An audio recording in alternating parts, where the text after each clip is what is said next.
Now sit back, pour yourself a glass of sweet tea as you're listening to Chopping It Up with Josh and Jordan. Welcome to another episode of Chopping It Up with Josh and Jordan, man. It's great to be back for another episode. It's our second one. I mean, the last episode was great. Got a bunch of honestly, it did a lot better than I thought. A bunch of views and stuff. So that was really cool.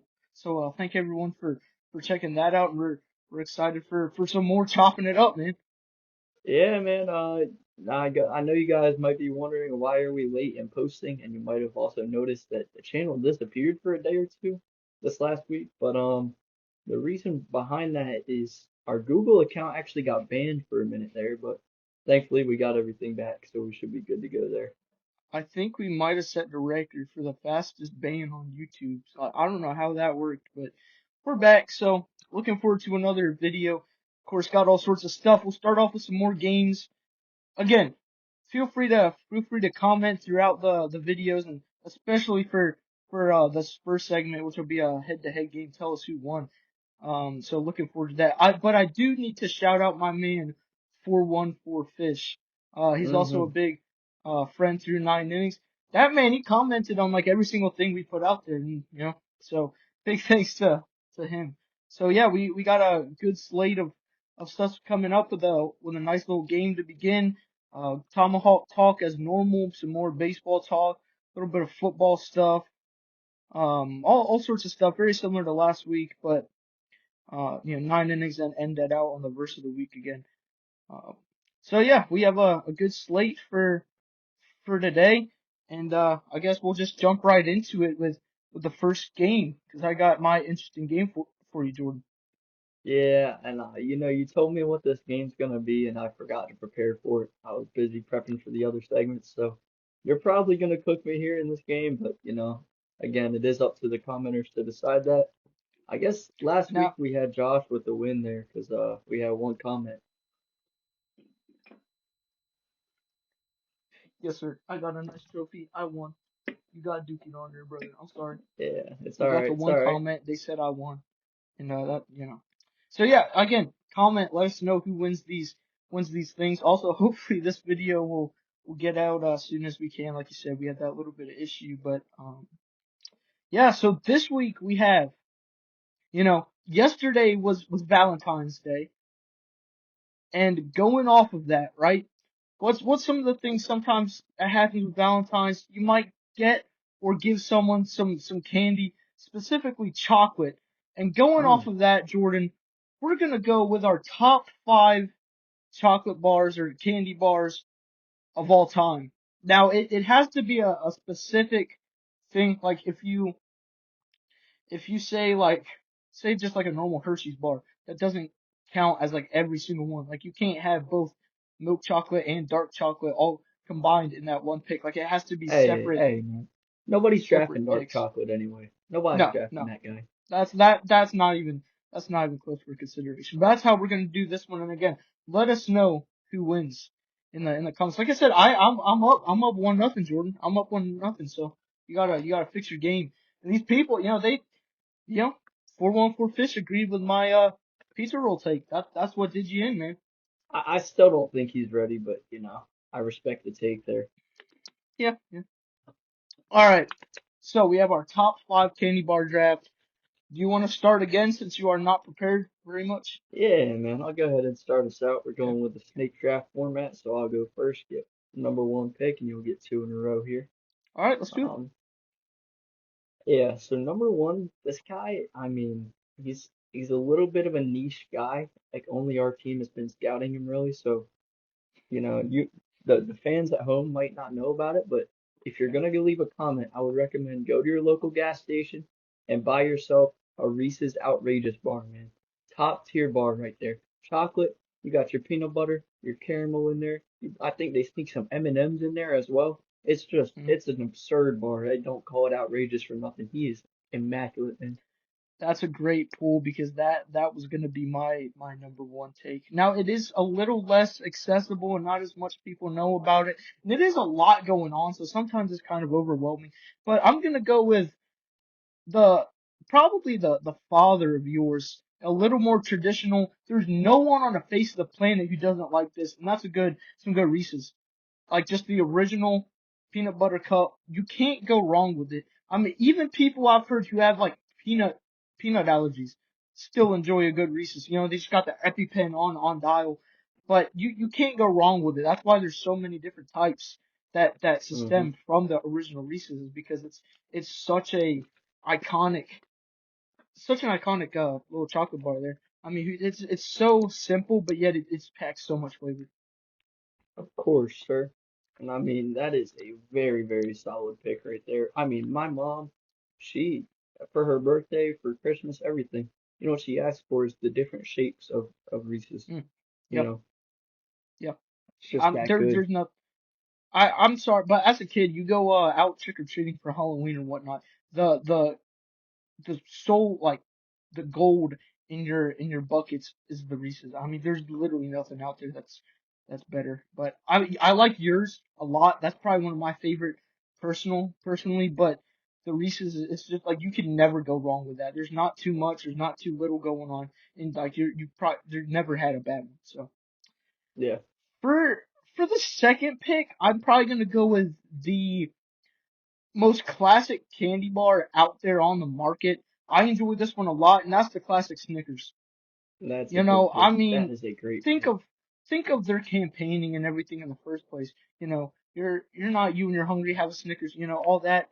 It it's just so good. It's classic. You have all the different good ingredients. I feel like Snickers is the baseline for all other candy bars. You have the nougat, you have the chocolate, a little bit of caramel, you got your peanuts and whatnot, and it's just I don't know. It's hard to beat an original like Snickers. Yeah, man, that is a really, really tough bar to compete with, man. I mean, he sets the bar, I would say, for bars. Um, like, Yeah, you know you're what I'm right there, saying, Nick. man? This Snickers is next level. It's a solid Uh, 1-2 punch. yeah, and you know, they get the campaign with, you know, the little mini Snickers. They got the letters, so Mm, you gotta get more so yep. you can Mhm. collect the full name. Exactly. It's good campaigning, almost as good as the Coca-Cola when they put the names on the bottles. But Yeah, that's fun. That's fun. yeah, man, that's a great pick there with Snickers. Thank I'm gonna go to a guy here now.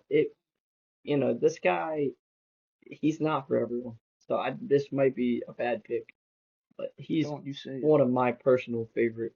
One of my personal favorite bars is the Milky Way bar. Okay. I love Okay. me You a know, good I thought Milky you were gonna Way go bar. somewhere else. Good pick. No, no, I'm not going anywhere else, man. I like a Milky Way bar. You know, you get a nice little, like, you bite into it. Here's what you hear, right? You get the crunch. You pull it, Oh, nice. they're You get delicious. a nice caramel pull right Mm. there. Golly day, boy, that's a nice bar right there. It's Simple, good. It's creamy. It's simple, like you said. It's a solid pick. It's one of those that I don't know. It's only a few ingredients. It's very simple, but it's so good, man. So good. very, very simple bar, but man, he's good. Very good guy as well. Nice character You don't on need to him. have that's a good balance between your first pick because you have everything going on crazy with the outrageous, and then you just go um with the classic Milky Way. So you know that just shows you know you don't need everything going on there to make a good candy bar. Yeah, man. I mean, he's just a very good candy bar all around. I agree. Uh, I agree. for my third pick here, I'm gonna go to another guy with some solid campaigning. Solid campaign, and he even has a theme song, which I'm gonna introduce him just by his theme song here. Yep, I know Give what it me is. a break, give me a break, break me off a piece of that Kit Kat bar. I mean, come on, boy. It's a classic. It's a classic. Who doesn't like Hmm. a good Kit Kat? Gosh, man, You just good campaigning. You remember simple. the 2010s? Good commercials. I remember one there was a Kit Kat that parachuted in off a plane. That's incredible stuff. There, it's a chocolate bar doing that. And it's so satisfying just to go in there. You have that little of just snapping them apart and that good crunch with the wafer. Again, very simple, but very delectable. And I can go to town on a few Kit Kats, man. That's a good pick. Hmm. Thank you. All right, for my let's see if I can count this time. I think for my third pick, I gotta go with I gotta go with one of my favorite. Now you probably can't call this a chocolate bar, but I call it a chocolate bar because it's kind of white chocolate based. I'm gonna go with the Hershey's Cookies and Yeah, Cream bar. that's a good one right there. One of my favorite Hershey products out there. I mean, the original Hershey's is good and all, but there's nothing that beats the creaminess of of that like white chocolate, and then you got the little crunches of like the Oreo in there. Oh my goodness, Jordan, that's one of my go-tos, man. That's one of my go-tos. Yeah, man. I mean, listen, that was my favorite bar growing up. Uh, I still really enjoyed myself a cookie and Mm. cream bar. I was gonna take it, but I was afraid the fans would disagree with that take. And I'm glad you took it. I'm glad you took it because he's a good guy. He deserves to be picked. But Well, that's the thing with this one today. This one's a little more subjective, I feel. So it's a little tougher as to the palates out there. If you don't like peanuts, that can just completely ruin a true. draft right there. So or if you're not a chocolate man, oh no, man, go Oh, back to the previous episode. yeah. But yeah, I'm just a big Hershey's cookies and cream guy. It's just incredibly delectable. Hmm. A lot of good picks have been taken, but I'm gonna go with probably my number two candy growing up. This one is very similar to your maybe it's like a hybrid between your Kit Kat and the Milky Way. This one also interesting advertisement because it depends which one you're gonna get. Are you gonna get a left or are you gonna get a right? And I'm talking about the Twix, man. Mm. Just such a solid crunch and the caramel in there too. Oh man, that's always one of my favorite candies growing up. There's nothing like a good Twix. That's a very solid candy bar, man. I was kind of confused where you were going there with for a bit. Uh, you'll see it in this video comes out. My face was kind of like, eh, kind of made a You little got the goose face there, face. but yeah, Oh man. yeah. But yeah, that's a good take there. He's a solid player. Like it's just such a good crunch and the combo with it again, another simple candy bar, but I feel like sometimes those are the easiest that you can just go to town on. Like I gotta be honest, I don't think I could go to town on multiple outrageous, like the Reese's outrageous. Those are amazing. I love those, but yet, like I'm sorry, you give me a whole entire like bag of Twix, I'm going to town. Like they're just so good, and I feel like that's such an underrated pick. I'm kind of Oh surprised you yeah, let that one. I'm kind of surprised you yeah. let that one walk. You know, you're right. He's a good solid pick here. And what's your Um, preference? Are you a left Twix guy or a right Twix guy? yeah, I'm right Twix. Okay. Yeah, I agree. I agree. Yeah, right Twix. Yeah. Just so you guys know, that does not necessarily reflect our political stance. That is just solely our Twix preference. Just in case anyone was gonna bash us for that one there. All right, Jordan. Uh, What's your yeah, I next got pick, my sir? next guy here. He's kind of another similar guy to one you just had. Okay. I would say the distant cousin of the Hershey's Cookies and Cream. He's not cookies and cream, but he's a similar texture. All right. Okay. And Okay. this is a Okay. guy I've really grown to love. This is a guy from not a very common brand here. This is a Nestle guy, and that's the Crunch Bar. Okay. Okay. I Some would mean, say that that's the less flashy, more bland version of the Hershey's cookies and cream, but I'll let you get into a point I hope you make in a second. But that's just such a classic. That's such a classic. Good pull. yeah, he's another one of those guys where you're biting into him, you get a nice little and then you get the individual more crunches throughout, Mm, right? that's And true. on top of that, he's got a good solid just a flavor. I don't know what it is that gives him that crunchiness, but it adds flavor as well. Whatever it is, it might be little peanuts or something, but I man, think it's like it is very good. I think it's like rice or something, like cooked rice, like or like Something like that. something like that. Yeah. Whatever it is, it definitely adds some flavor in there. And No, man, it's I, it's I it's really I've delectable. really liked that guy forever. Um, so to You're round not it off gonna here, you're not gonna give us the Nestle Crunch theme song oh, as you a want me to kid? hit you with it? I got Yeah, you. please. Thank That's why I love Nestle Crunch. That's it. you. Thank you. Yeah, Yep, no that really problem. adds to the experience. I was really thinking you were just gonna run off away without it, but you came back. Yeah, You came back. So thank you for come that. on, I bro. really appreciate It's no problem, man. No problem at it. Okay. all. So yeah, to round us out here, I'm gonna go with one guy you gotta have in this draft. That's the Almond Joy. No, I'm just kidding. I'm just kidding, guys. I was about to I'm kill just you. I was kidding, about bro. to. I I'm I was just so kidding. my soul left my body there. I was like, ain't no way you're going with an almond Can joy. you imagine going with the Almond Joy in this draft, man? That Oh, is embarrassing right there. that isn't fair. There's gonna be Oh someone man. out there that's like, I'm a big almond joy supporter. That's my favorite candy out there. Almond joy and mounds. That's all I consume. But I'm sorry. I'm sorry. That's not my preference. That's just you gotta learn to adjust the palate. Get some good Reese's and Twix in there, Kit Kats. But no, you can't. It's not ideal. Nah, man. I'm gonna go with actually for my last pick here. This is a guy. This is a guy that is, he's kind of got a little bit going on as well. But man, he's priceless. He's priceless is all I can say. Very, I mean, one of the most expensive candy bars out there. And hear me out. Hear me out. I know you might not be the biggest supporter of this guy, but Okay, let's hear it's the 100 grand bar. it. Give that man a try. Give that Yep. man a Yep. try. No, that's a good pick. That's a Woo! good pick.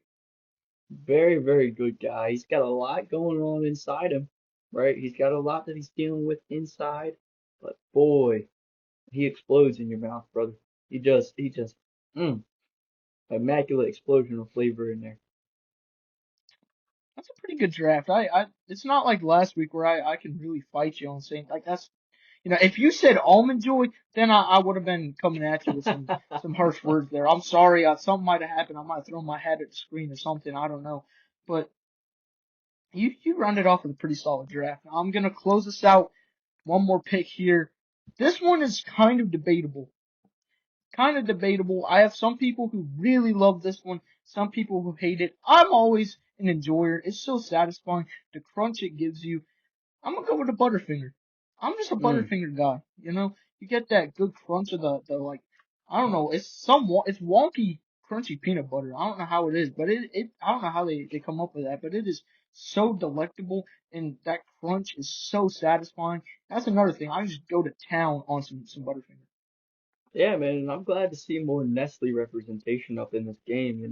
Butterfinger, you might not know this, also a Nestle product, uh, the cousin of the Crunch Bar. But boy, very solid guy. Like you said, I don't know how they do that with the crunchy peanut butter, but I it don't know. it I don't know how. works. Maybe it's like dehydrated peanut butter. I don't know how they get that. And It's they it's got a nice delectable. little yeah, yeah, Oh, it's they got such a a good. nice marketing campaign as well going on. They got no one lays a finger on my Butterfinger, right? Nobody at all. And I respect it. They got the Yeah. heist of the Butterfinger. Remember that one? Oh, bro, I'm just a big Butterfingers guy. The crunch. I'm sorry, but out of this entire list, even a bar called the Crunch Bar, there's nothing. I think the Butterfinger might have the best crunch out there on the market. The entire bar is meant to be crunched. Like Yeah, out of all the, and it's a big. You get in there and you just start crunching, and it's good. It's good. It's one of my. I enjoy it. I really enjoy it. I definitely think it deserves a top five spot. There's a lot of people out there who really dislike it though. I don't know why. They're probably in more of the Almond Joy Mounds sort of section of the candy bar market, but I'm a big Butterfingers. Now, one yeah. thing I do want to combat you with your Milky Way. I'm glad you took that, but it's literally just a Three Musketeers with caramel. And I've never been a big Three Musketeers guy because I've never liked the weird marshmallow thing there. But Nah, bro, Milky Way, no much no on the better. Three You just Musketeers. add in Yeah, the caramel and it's so much better. I think the Three Musketeers is also put in the almond joy section. Like you probably just yeah. crave all those, don't you? There's probably someone out there's like, that's me. You know what? I'm sorry. I'm sorry that's you. That's really disappointing. You probably also like eating your steak extra well done. I'm just True, saying. and I'm just saying. that is something that I think our editor Connor, he said he has a lot that he can relate with there with the Almond Joy Mounds community. He, I, this is a crazy fact about Connor. Never had this man tried a pickle in his 17 That's years true. of life until last year. That's true. The man Hmm. never had tried a pickle. Never had Taco Bell either, by the way. Only thing he's And ever he's had from so there is the churros. antagonistic. he's so antagonistic about the things he doesn't like. He's like, y'all like pickles? I don't like pickles. That's just why would I have a pickle? Taco Bell? No, I'd never do that. Like Connor, brother, just try it, man. Have you ever Just tried a indulge. Crunchwrap Supreme? Have you ever? Like, You right? ever Like, tried them come on. nacho fries, man? Mmm. Mmm. That's a solid item, You're brother. right, he is one time. Solid But item. dude, gotta give some shout out to Connor. All that he's our editor and been putting up a bunch of our YouTube shorts and stuff as well. So he's kind of our publicist. He publishes all our stuff for us. So, but he is Yeah, a man, weird he's type of he's guy, been man. doing a lot. He would be a almond joy guy. Oh, for He sure. kind of reminds me of a York peppermint patty too. Just the way he Listen, looks and listen. acts is it's like a York peppermint patty.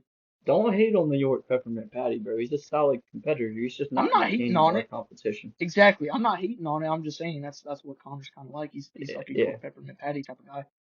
yeah. He's a unique But guy for yeah, sure. that rounds off our top five candy bars draft. Let us know who won.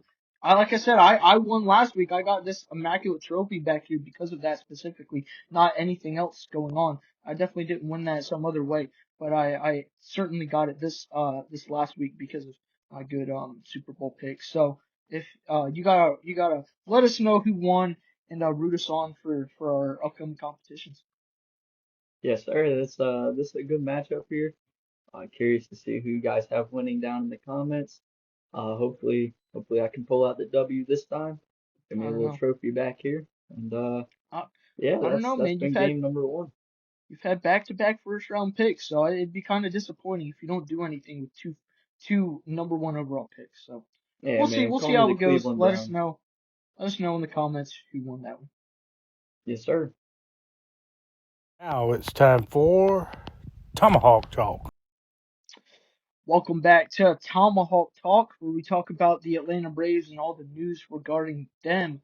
Now now that we kind of get into the rest of the episode, I don't know, Jordan. This is kind of more of a downer episode with a bunch of stuff. We'll talk about just after we get after the Tomahawk talk into baseball in general, as a few things happen there, injuries and whatnot, and certainly with the Braves as well. But before we dive into any of that, man, you need a moment of silence for Marcell Ozuna. Marcel,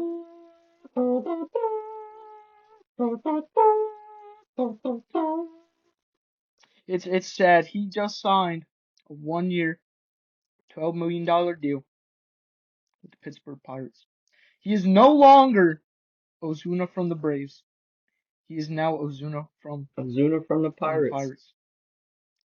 It's unfortunate, it's a very Pirates signing though. You look at the guys they've had similar throughout the years. They've had guys like Rowdy Tellez come through there. Uh, did they have Vogelback at Yes, one they point, did. They did or have am I Vogelbach. misremembering? Yep, Hmm yep. Guys like that, and Ozuna fits right into that They like category. them big boy You know. sluggers. hmm Man, that's just disappointing. I mean, I was a big Marcell Ozuna fan. The last few years, not as great last year, but over the course of the last few years, I mean, in 2020, he was really close and he was like top five in MVP. Just falling a little short of Freddie Freeman, who ended up winning it. And then, had a hmm bunch of, a few rough things there, especially with the injury and all that with his wife, but he's bounced back and he's been, top five DH in all of baseball over the last few years. And it's really unfortunate to see a guy like Ozuna go. A guy who's a fan favorite, to be honest. I mean, who doesn't like seeing the big bear just go deep and then just take his nice, slow jog around the bases? It's just, he's so magnificent to watch, and it's something about a guy like Ozuna who I think my grandma could probably beat him in a foot race if I were to guess. But just the amount of pop from the big bear, just to see him gone is it's sad. It's sad. It's unfortunate, and that's kind of how Yeah, we're and starting this video off. it's really unfortunate after seeing last year we had the Unkzuna in the stands, right? Unkzuna. Yes. He came up after that. We had a little bit of a turnaround there. Braves started playing a little bit better, but just not enough to make the playoff regardless. But Ozuna, sad to see him go. The Big Bear. We have a song about him. I wake up, it's set to my alarm, so I wake up to that song every single morning. 6 in the morning. All I hear, he's Ozuna from the Braves, Ozuna from the Braves, Ozuna from the He's Braves. the big bear. incredible song right there. I will have to take the credit. I did write that song, produce it. AI did the work. I came up with the lyrics, but I mean, Yeah, it's not surprising to see Marcel go. In all seriousness, it's not surprising. Especially at he's really slumping. To end the season, he just wasn't squaring up the ball, striking out a lot. And especially when they started to toy around the idea of both catchers playing, having one at DH, that really made me kind of think that, hey, Ozuna probably not going to be back next year. And then it kind of sealed the deal with Mike Yastrzemski, signing to be a similar bat as Ozuna, just from the left side, maybe just less slug, but a little better on base, and a guy who can also actually play the field. 'Cause that's the thing with Ozuna is he's the most DH of all DHs. You cannot put him anywhere in the field. But it's not a surprising deal, and the only way that he would have came back is if people didn't they saw his trends from the end of last year and didn't really want to take the risk on paying him that much. But 12 million for Ozuna, yeah. Jordan. What do you think? A little much, a little less?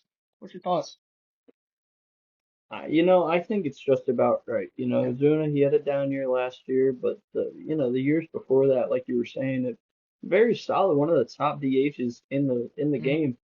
Um, just last year, a bit of a down year.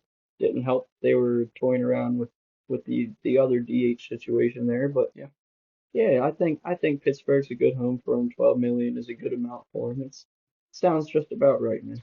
And I think the thing too is I was looking at I don't know if you've seen him on YouTube or whatnot. There would be this guy who always like puts up these lineups that people ask for. And one time it was the least clutch lineup in all of baseball, and like Ozuna won it for DH. He was the least clutch DH with runners on or something like that. So sometimes that's another Yeah. thing where just trying to change it up, put another guy in. But it really is unfortunate to see Ozuna go. But again, not really surprising at all there. Yeah, and another unfortunate thing we've seen early here for the Braves is already lots and lots of injuries. We can't survive without Last injuries. week we talked about Kim, we talked about some other injuries there, the Sean Murphy and things like that. And just this last week we've had quite a few more, and even just while we were recording this, we got some breaking news. Yeah, that's frustrating. We'll start with the recent news.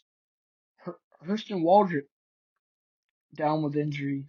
Not quite sure exactly what's going on. It's kind of a thing where they don't really know what's going on yet, but that's really rough, especially what we'll talk about in a second because of another guy who went down.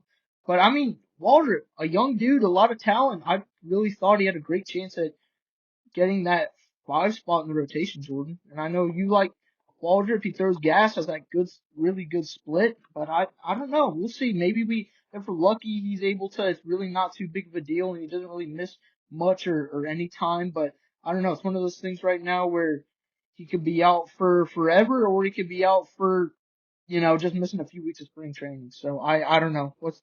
I have no clue what to really think of that right now, as there's not really that much information, but it's just, man, it's frustrating. It's frustrating. Yeah, we just read an article here in between segments that, and the direct quote they said was, "There's stuff in his elbow that shouldn't be in there. We don't know what it is, but there's stuff that shouldn't be in there. So hopefully that doesn't require surgery, anything bad. But yeah, like you were saying, Waldrop, a young guy, I really like him. In fact, later on, I'm gonna be talking about a little wager I made with my coworker involving him, but that might be down the drain now for me. Um, Having stuff but in there yeah, that shouldn't. it's tough to see that. How do you even do that? You like stick a grape up his elbow? Like what? Like he just has stuff in his elbow that shouldn't be there. So hopefully it's not something crazy. It could be looking like it's a good chance it could be bone spurs, but it looks like the ligament's fine. But I don't know. That kind of leads us into the next injury there with probably the bigger injury, and that's Spencer Schwellenbach already going down with injury. And I jinxed it last week, man. I jinxed it. I said this whole entire rotation and a lot of the Braves' success this year is going to be on Strider and Schwellenbach. And well, one of those guys is already down for at least the first 60 days, Jordan. Yeah, I mean, you saw Connor put out a short about that. You really did kind of curse I Schwellenbach didn't there mean to, with man. that comment you made. My bad. I need to, I can't make comments like that going forward, so I apologize for Yeah, man, a little YouTube apology there, but it you know, you hate to see something like that. A big guy, we were expecting big things out of him here this year, in the Braves lineup, but he goes down with injury, possibly for a good chunk of the season.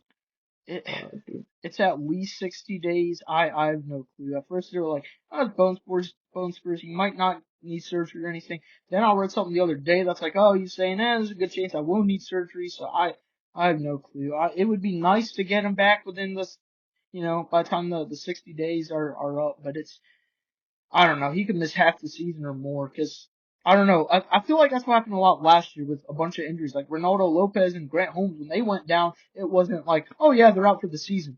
No, it was like, all right, put them on the 60-day IL, and then they just never left. So really hoping that doesn't happen for Schwellenbach. That's just, I don't know. It's frustrating as a Braves fan with all these injuries.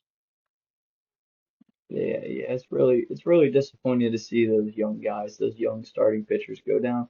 And yeah, with that, I believe you had a little bit of a question here I wanna regarding that. Where do we go? Before I get there, I just want to add one more thing. This one's not a surprising injury, but Joe Jimenez also put on the 60-day IL. Oh, yeah, That's not really a big surprise to Braves fans, but he had that knee surgery still, that sidelined him last year and into this year as well. I don't know if he'll make a return as well, but again, an already amazing Braves bullpen. It would have been really fun if he was also back, because like he would have been like your fifth or sixth guy in that rotation or in that bullpen in the back of that bullpen. But that's just another hit as well.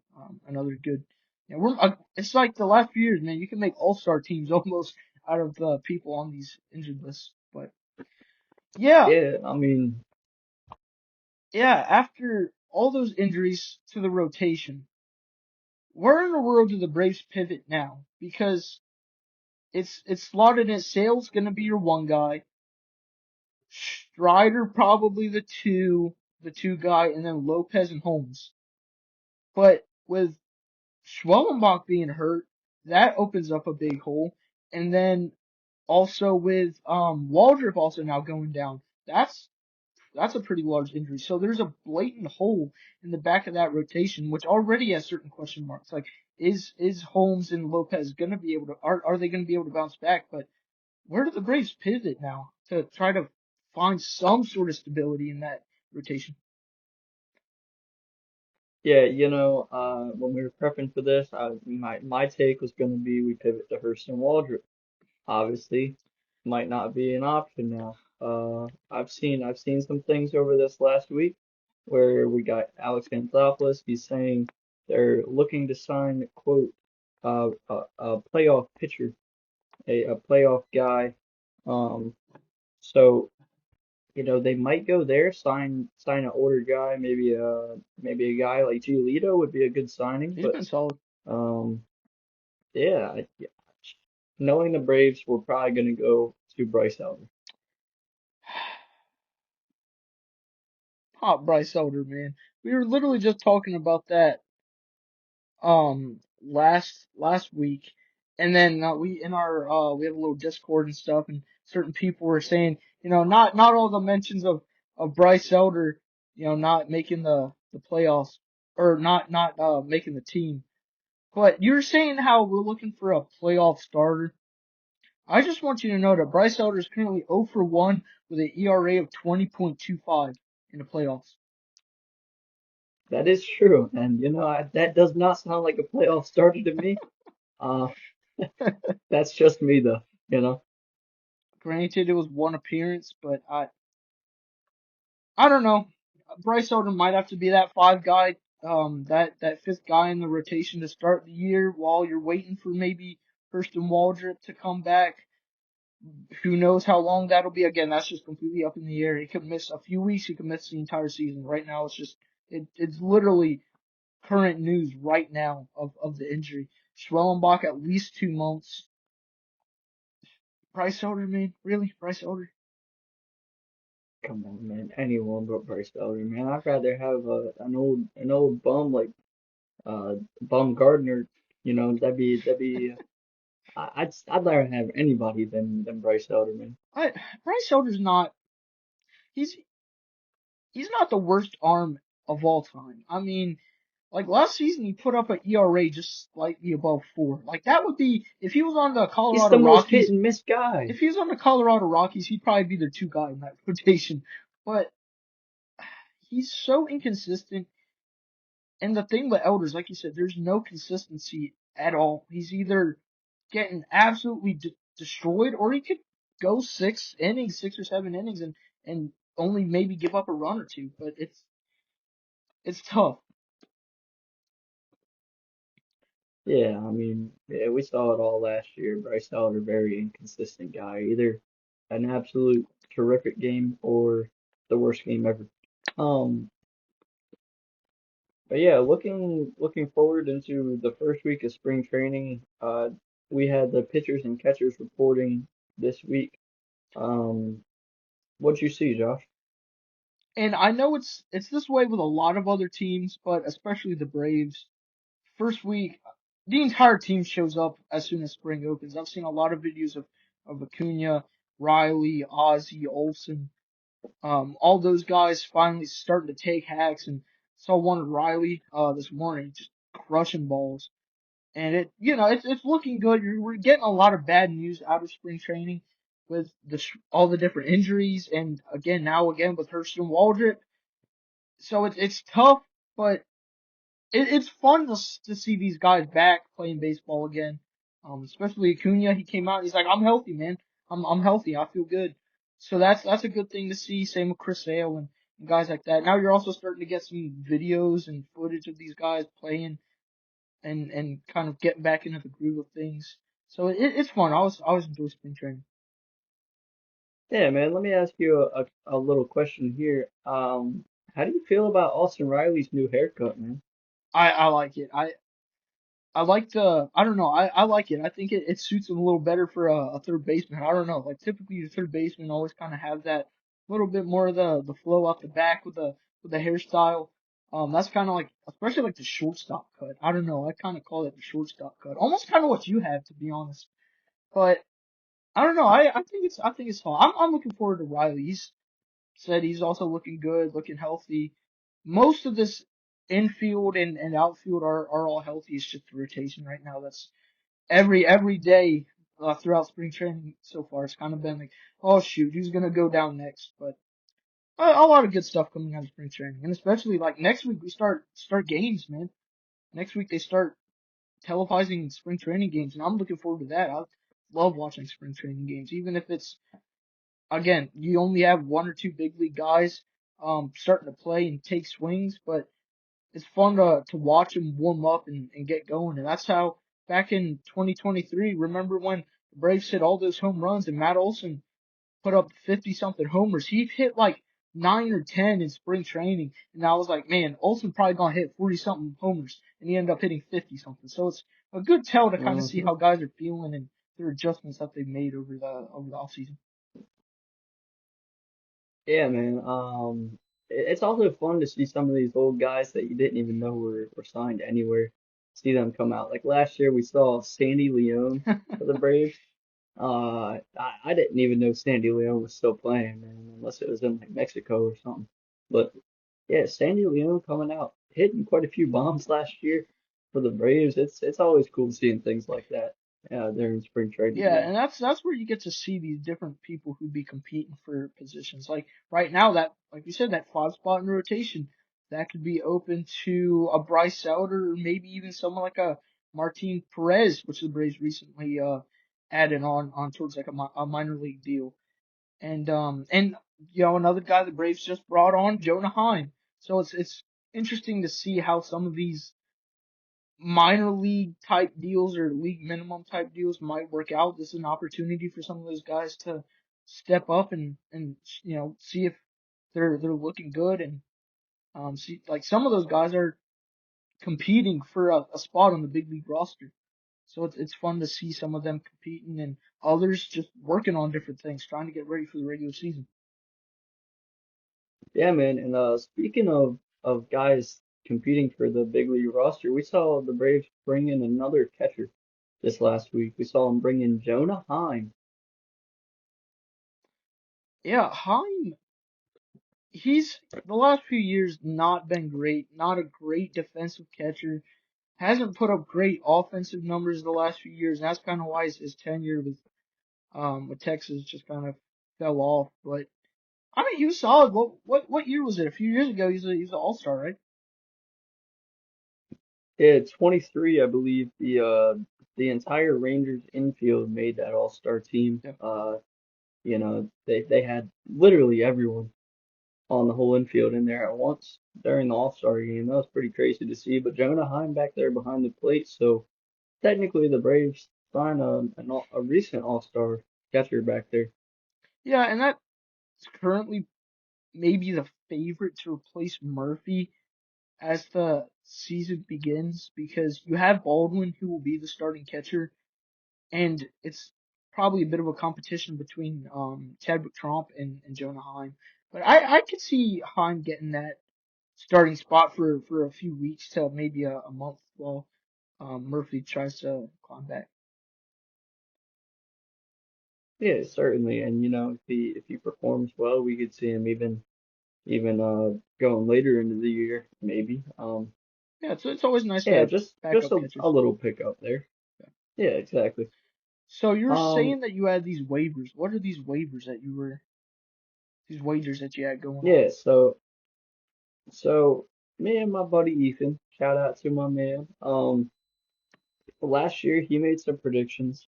He said Machado would be higher in MVP voting than Austin Riley. That was correct.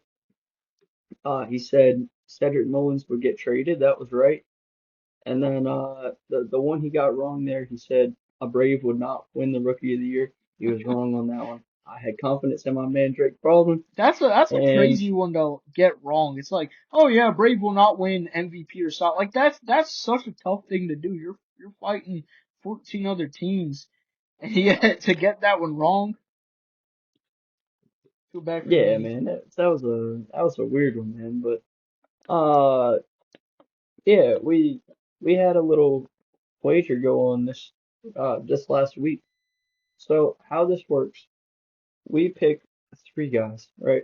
Yeah. We had a little draft, little draft, and we match up a Braves position versus a Orioles position, and whoever does better in these three stats between the guys wins. So the three stats, we got home runs, we got RBIs, and we got batting average, right? So my first pick, or this was my first pick. I picked Ronald Acuna Jr.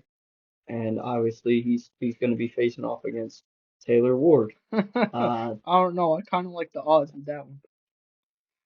yeah, I like the odds there for Acuna. He's That healthy. is I mean, it's a best 2 out of 3 thing. okay. So whoever has more home runs, RBIs, and the better batting average between the two will win it there. Then we had that pick. Acuna should have the win there, but Ward had a solid year last year, so we'll give him a little chance. Um, then my guy Ethan, he kind of cooked me here. He went Gunnar Henderson, and obviously Braves had Ha-Seong Kim go down.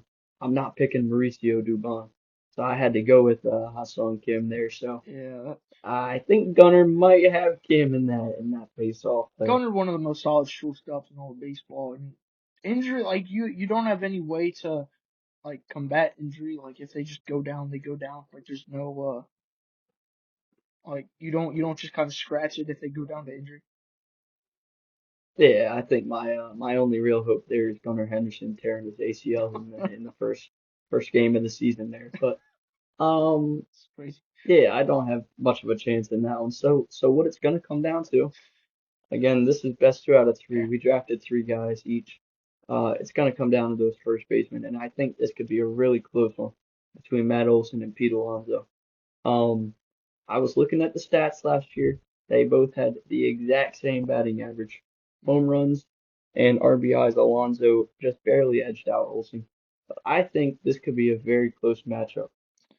It's been a close battle between those two first basemen because the polar bear, such a great strong bat for Baltimore, but Olsen, I mean, if he can bounce back like the 23 just a few years ago where he hit some of the most, home runs the Braves have ever seen, like shit, beating out Andrew Jones in the home run race, but especially with hopefully a Braves team that can be a little healthier, he can certainly rack up them ribbies and maybe have a little bit more protection in the order. Because that's the thing with Olsen is he also walks a lot. Now, I know that doesn't necessarily help out your game there, but I don't know. Also, why did you take my man Riley? Like I don't know. I would have. Yeah, that was gonna be my other pick, but we didn't pick this Olsen versus Alonso one. It was just Okay, one that's probably our best that's two true. bets Can right you can right in the you uh last can you season here. substitute Riley for Hassan Kim? Like can you make that Nah, trade? man. Only if Gunnar Henderson plays third. I just maybe just write a letter to the Braves. Just have Riley play one game at shortstop. Then would you count it? Then Mm. he has played short in that situation. Have him play a game at short. Think about it. An interesting suggestion there, Josh. I might have to bring that up to the Okay, commissioner. yeah, we did that Um, once. we did do that. We wrote to the Braves and told them to sign Trevor Bauer. Now they obviously didn't do it, but I remember I that. think it was a good move. That was before, the last few years for Bauer, really, even overseas stuff has not looked great. But I remember that we're trying to No. write this formal letter to the front of the Brave staff and telling them to to get Trevor Bauer after some injuries and stuff. But Yeah, sent an email to Anthopoulos there. I highly doubt he ever read it, but there we go. bro, he for sure read it. Um, we also have another wager here. This is a simple one, just Orioles versus Braves total wins. And just so you're aware, the wager for each of these is a Chick-fil-A sandwich Oh, meal. Um, just so you know, the loser does have to buy the other one, Chick-fil-A sandwich meal. So this one we got Braves versus Orioles total wins this year. Who you got? that's tough. I don't know. That one's tough because the Orioles have made a lot of moves. We'll talk about the Orioles later, but I don't know. To me, it just depends on how many more injuries are the Braves gonna have to deal with. Because this is Mm-hmm. starting to get frustrating. The last few years, a whole lot of injuries. And I've been saying, I don't think any other sports franchise has dealt with the amount of injuries that the Braves have had over the last few years. I mean, just a few years ago, you have the the MVP of the National League go down with injury, and your best starting pitcher with Strider, and that was before Chris Sale went along and won the Cy Young. And then last year, Chris Sale goes down with injury, and then Strider as he's still recovering from stuff. So it's tough. I'd like to think that the Braves could edge out the Orioles, but the Orioles have had a busy offseason. And again, we'll talk about that later. Yeah, and it's pretty disappointing here, but hopefully we can have the Braves edge out the Orioles in that Hmm. category. And next up we had one similar to the home run RBI average, three stat gambling there. We had not gambling, but bit of a wager. Hey, We have the three stats here for starting pitchers. We got wins, ERA, and strikeouts. And my first pick was going to be actually his first pick. I was surprised he took this one. Was Kyle Bradish versus Spencer Strider. he ain't winning a What do you strikeout one. think there, Josh? So you said it's ERA, strikeouts, and what was the last one? Wins was the other one. Wins. I Yeah. think he might. I don't think Strider will win ERA. I don't know because that's the thing. Like Strider's, even when he's healthy, he wasn't the best ERA guy. But strikeouts, no, he's not winning that one. And it really just to when it comes down to wins, I feel like that just kind of also comes down to who would be the better team. But I think Strider's almost given for strikeouts because no matter what he does, Strider is a strikeout guy. Yeah, 100% there. I really liked that one. Then, the next pick we had was Chris Sale versus Trevor Rogers. I think Sale has that one too. When Sale's healthy, he's a top five pitcher in the National League. I mean, he went down with injury last season, but before that he was still an all-star, and the year before he won Cy Young. Now last year, like you said, he went down with injury, but even before then he was still an all-star level pitcher. So I think you got that one with him. One of the best pitchers in the entire National Yeah. League if he can stay healthy. I mean, we've seen it time and time again with Chris Sales. As long as he can stay healthy, he's one of the best pitchers in the league. And, Trevor Rogers had a solid year, but I don't think he's going to duplicate that, to be honest with you. Um, so this final one, like I was saying, the Hurston Waldrop injury might kind of cook me here, okay? This one might be a loss for me, depending on how long he's out for and if he comes back healthy completely. We got Hurston Waldrop versus, can you guess who, Josh? Pretty sure you said something like Shane Baz. Is that It is Shane Baz. That's correct. Baz, if you pronounce it A like ah, it is Shane uh Baz. All right. So, it's just gonna depend if Waldrop's healthy. Not, technically he could still win an ERA there, but don't think he's gonna beat him out in wins and strikeouts. Um, that one's Shane that Baz. one's tough. Baz is he's pretty nasty. I was looking at him last season. I don't know exactly his total stats weren't great, but like he's a solid. He has a lot of talent. So I don't know. I'm pretty confident with your other two picks, but that one I think might get you even without the injury to Waldrop. We'll see. I think Waldrop could definitely get him in ERA, but with wins and strikeouts, I think he could do it with wins if he's completely healthy. Strikeouts, I don't know. So we'll see. Hopefully, Waldrop can get healthy. Not only so that the Braves have a fifth guy in the rotation and that they could just throw Bryce Elder off to the curb that we all want, but that hopefully that'll help you Yeah. also get a Chick-fil-A sandwich. Yeah, man, I'm really hoping to. I'm looking forward to it. I put a little honey roasted barbecue on top of that sucker, That's and the way to do it. go ahead and demolish it. You know what I mean? Yeah, who doesn't like a So yeah, good? looking forward to that.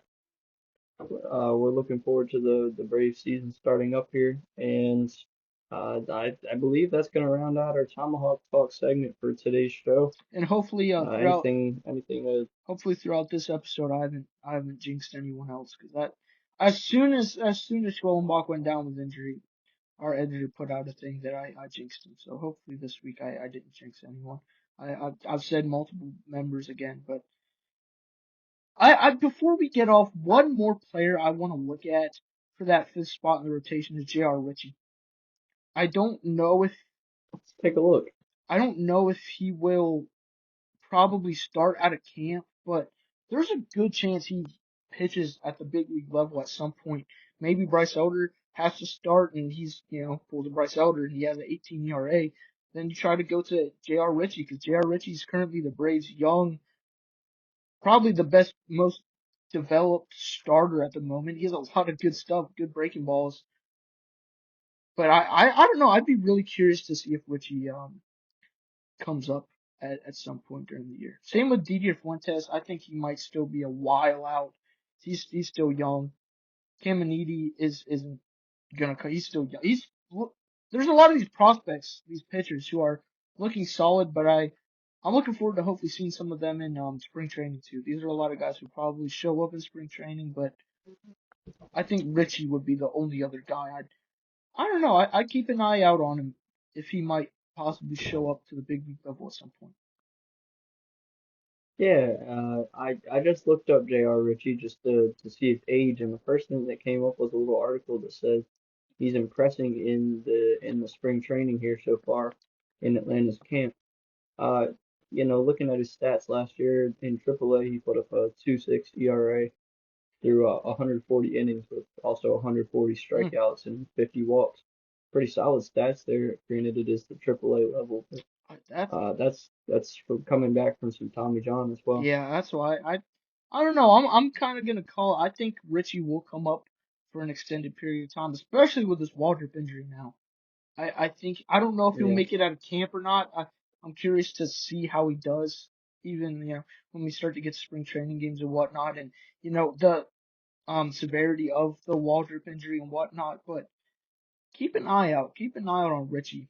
Maybe whether that's later down the road, someone else has some little injury that nicks him up for a few weeks and Richie comes up for a doubleheader or two for something, but keep an eye on Richie. Yes, sir. Yeah, I just wanted to mention that. And with that, I think we're done with our this week's Tomahawk Talk, and hopefully next week we'll have some better news to talk about. Whether that's the Braves actually going and getting a playoff level pitcher, whether that's through the trade market or signing Giolito, who's just about the only other guy that fits that criteria left on the free agent market. But hopefully have some better news next week. Yeah. Like you said, it's gonna round out our Tomahawk talk for this week, and well, we'll see you next week with that. All right, welcome back. We got the baseball section of our show this week. We're going to be talking into quite a bit here. We're going to go ahead and start off with some more off-season moves this last week. Not as many as we talked about last week, but still quite a few moves happened. So, Josh, go ahead and dive into that for us. Yeah, we had a lot of moves this past week. Not a lot of like S tier type guys, but a lot of more of the A or B tier guys that are kind of as teams are fleshing out the rest of their roster and lineups and stuff. I want to start off with something interesting. This isn't really a crazy signing, but Nick Castellanos, one of the biggest noses active in the game at the moment, he got released by Philly, and after Philly released him because of a lot of terrible locker room stuff, and there's some stories with that. The Padres picking up Nick Castellanos, also known as Nick Castellanos, for maybe a DH spot, outfield spot. Don't really want him in the outfield, but it's a guy who's put up solid numbers a few years ago. Not necessarily in his tenure with Philly, but maybe he'll be able to bounce back with the Padres. Um, and hopefully they can keep him out of the field because my goodness, that guy is one of the worst fielders and base runners in baseball. Yeah, and we saw after he got released, uh, Nick Castellanos came out and happened to spill the tea or spill the beer, if you will. He came out and said last year he got benched and he brought beer into the dugout, and that is a big reason why he was benched for a significant time last year. Phillies didn't like that very much. And I saw that he with his response, it was like a picture of like this handwritten note that he made. So I was like, that's one of the most interesting like apology letters or whatever I've ever seen. Like instead of just like going on in social media and just putting whatever, he handwrit a note, took a picture of it, and then sent it. So I that was a little it's like okay, interesting thing out of Castellanos. But then you Yeah. also have Gallon heading back to the Diamondbacks. He's not going anywhere. A guy he's really inconsistent. He's at times looked like a possible Cy Young winner, and then over the last few years, just I don't know. He hasn't found it. He's crazy high ERAs, and I don't know. He's a guy that I think they're paying him close to like 20 something million for a 1 year deal. But I get Gallon's had some success in the past, but over the last few years, I don't know. I feel like that 20 million might bite the Diamondbacks a little bit. Yeah, man. I mean, like you said, I mean, you pretty much summed it up there. Zach Gallen, very inconsistent. He's looked like a Cy Young contender at times, and other times, pretty much all of last year, pretty bad, man. Pretty bad. They bring him Then back on you, a fairly expensive contract there, so yeah. interesting move. Then you have another arm with Justin Verlander to the Tigers. Now that's fun to see. Verlander going back to where it all started. Verlander's had a fun career going with the Tigers, possibly a Hall of Fame career, and to see him go back to the Tigers, who also just got Framber Valdez. So that I mean, honestly, that's a pretty solid rotation. The Tigers looking like they might be playoff bound again because you got Skubal, you got Verlander and Valdez. Skubal and Valdez, two really strong and solid lefties, and now you got Verlander as well.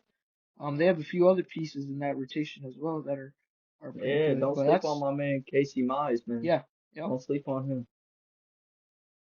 I But think that's a yeah, solid. Verlander probably not going to do too much down there. But I mean, we saw him last year with the Giants, and a little iffy season. But I know It's at times he can be solid. Did just win the Cy Young like 4 years ago, 22 with the Astros. Uh, Solid guy. it is fun to see these guys head back to where it all began. It's kind of makes you wonder if this will probably be the last year for Verlander. I mean, he's up there in age. What's he like, 41, 42, something like that still, and he, Yeah, season hasn't even started, so makes you kind of think that this might be it for Verlander. But it's fun to see him heading back to the Tigers. We already mentioned yeah. Marcell Ozuna going to the Pirates on a 1-year, $12 million deal. Again, as a Braves fan, tough to see him go, but I thought that's a big thump adding to that Pirates lineup that Jordan just loves. I don't know. I don't know if it necessarily is a big needle move type of deal for me, but I think it certainly upgrades that offense. I mean, it depends what version of Marcelo Ozuna they get. And again, he's just a DH. You cannot put Ozuna in the field. We're talking about how Oh, bad cannot stress this Castellanos enough. is at the field, but you can't put Ozuna in the field. Even though it's kind of deceptive because he did win a Gold Glove back with Oh Miami. my gosh, man. How did I he win a gold glove, man? You watch the clip of him on the Cardinals. We've seen it 1,000 times running back for that fly ball, just slow running motion. back. He jumps up on the wall, about to rob the home run, and this sucker drops 10 feet in front of the wall. He dives for it, and it lands and bounces right over his head, man. What a you clip. know, What a you clip, know he dude. was thinking, he was like, this is a highlight reel play. I'm going all the way up over this wall. I'm about to jump up, rob this ball, and then it doesn't even touch the wall at all. It's like a good 10 feet in front, and then he jumps down and he Mm-hmm. stumbles. But no, that is a solid signing for the Pirates who have a solid, you got Paul Skeens, who's probably the best pitcher on the planet right now, and you have other pieces there. I still don't think that's enough for the Pirates to quite even be a playoff team, but I don't know. What do you think? You're a big Pirates fan. I don't know why. You love the Ah, Pirates. yeah, they got a young team. They got a lot of potential on that team with guys like Ozuna, O'Neal Cruz, guys like that. Paul Skeens, obviously, like you said, one of the best pitchers, probably the best pitcher in the world. Um, it's a team where if they add a couple guys, they've got a solid base for that team. The Yeah, the issue is they don't like spending money. That's the issue. but at this point, off there's only one or two pieces left on the market, so I really don't see them making any more real splashes or doing anything too crazy. But one more deal kind of wraps up this week of free agency, and there's a few other deals as well. But Chris Bassett to the Baltimore Orioles. Now we were talking last week how the Orioles rotation a little sketchy. Their offense could certainly bounce back in a huge way, especially after making the deal for Ward and getting Pete Alonso. But they did go out and get Chris Bassett, he's been solid throughout his career. They gave him what, like $18.5 million or something like that. Yeah, But last season he had a few great months, and the rest of the season he wasn't that amazing. Even kind of coming out of the bullpen for um Toronto in the World Series, where he looked solid, but I don't know. I still think it's a decent enough move for the Orioles to certainly boost that rotation because they needed to do something, and I think that definitely adds a lot more certainty to that Orioles rotation. yeah, I agree. I think this is a good move for them. Uh, Obviously not going to be their ace, but just a solid arm to have in there. He could be good, could be bad. Probably just a mediocre arm in that rotation, but better than what they did have, you know. Mm. Um, I think Orioles be a pretty solid team this year. Now, with the Orioles making this upgrade to the rotation, the Orioles making a bunch of moves, the Red Sox have made moves. You have the Yankees too, who are still a really solid team. They always spend a whole lot of money. You have the Blue Jays who just went to the World Series, but the two most probably active teams in this AL East over the offseason, the Orioles and the Red Sox. But out of those two, who do you think has the better chance of making the playoffs? Again, with the Orioles or the Man, Red Sox? yeah, man. I think we're gonna have a little disagreement on this argument. If you watched the last episode, you know me and you know Josh and you know that I am big on the Red Sox this year, very high on them. Listen, let me explain, all right? I know what you always are thinking, Josh. The Yep. offense is not there, right? Okay. But hear me out, all right? Hear me out. Roman Anthony, um, what's his face out there in the outfield? He's disgusting. We got Jaren Durant, Cedane Sedane Rafaela. Rafaela. Yeah, man, and they got a couple solid other guys over there. Uh, but the highlight of this Red Sox team is their pitching staff. They got my favorite for AL Cy Young Award this year, who is Garrett Crochet. They made a signing with Ranger Suarez. They got solid other guys. They got Walker Buehler. Do they still got him? I He has don't think potential. I so. don't know if they still got him or I'm not, not but sure. I'm he's not got sure. potential. They got other very solid guys in that rotation, and then you got probably one of the best closers last year of Otis Chapman and a couple other guys in that bullpen. Dude, it's just a really solid team. This Red Sox team is. But there's still, I don't know. Their rotation is solid, but you have Crochet who's a solid ace, and then outside of that you have a bunch of, there's a lot of depth in that rotation. You have Sonny Gray and you have Suarez, pitchers who are solid, but again, I don't know what they're gonna do with that offense because the Orioles offense, I think about the Orioles aren't that far fetched from a few seasons ago where they put up one of the best numbers in all of baseball as they won Yeah, what was it, 100 something games almost. yeah. You get that they won quite a few games that year, right? But Gunnar you Henderson know, playing like crazy. He could definitely, I there's not a bat like Gunnar Henderson that the Red Sox have, and the Orioles also have Pete Alonso, and you have Holiday, who we'll talk about, currently sidelined for a little bit, who knows how long. Rutschman, Taylor Ward is a solid piece.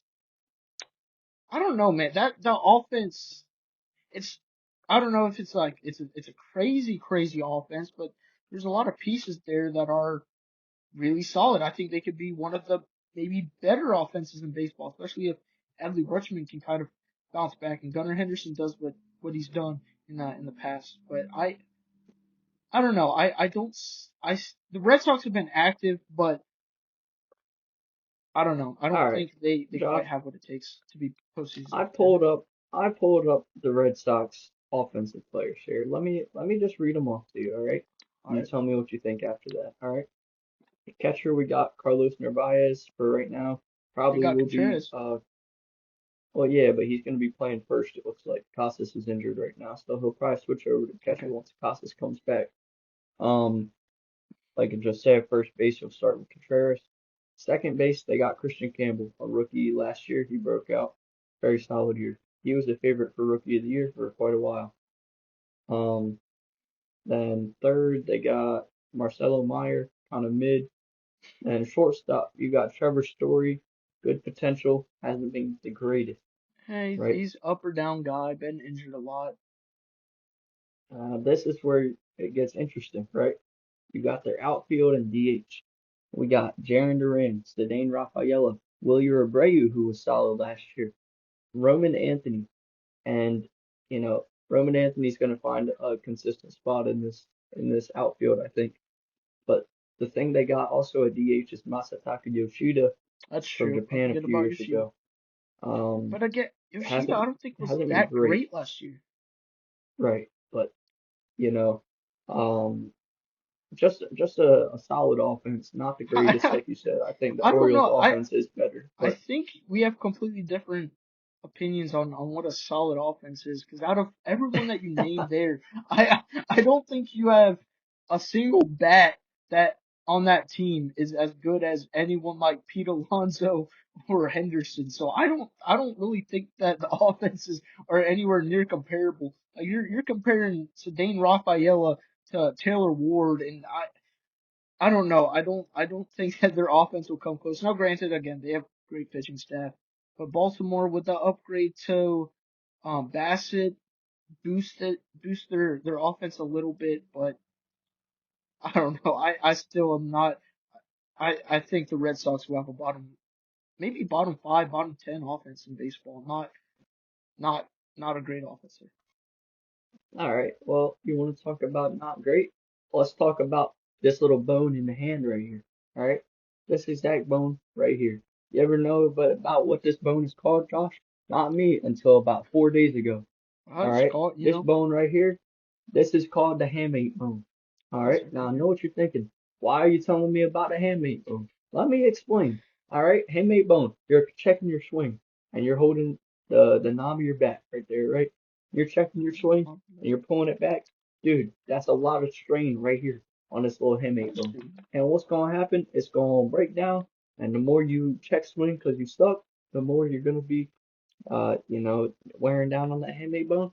And we had three guys this last week, three pretty solid guys that all hurt their hamate bone, and they all broke it, and they're all gonna probably need a little bit of fixing up there. They're gonna miss some not significant time, hopefully, but they're gonna miss some time. And who are those three guys, Josh? Believe it was it Holiday? Holiday was one of them. You also had Francisco Lindor, so I don't know what's happening with these middle infield guys. And then who's the last one? Who's the last one to mess up their hamate? Um, it But like appears it, we had Corbin Carroll as well. Corbin Carroll. Okay, there you go. Yeah, he's gonna have to miss the World Baseball Classic. Thank you. But it doesn't look necessarily like they'll have to miss a lot of time. Some of those guys even might be able to make it for opening day. Some of these guys may be missing a few weeks.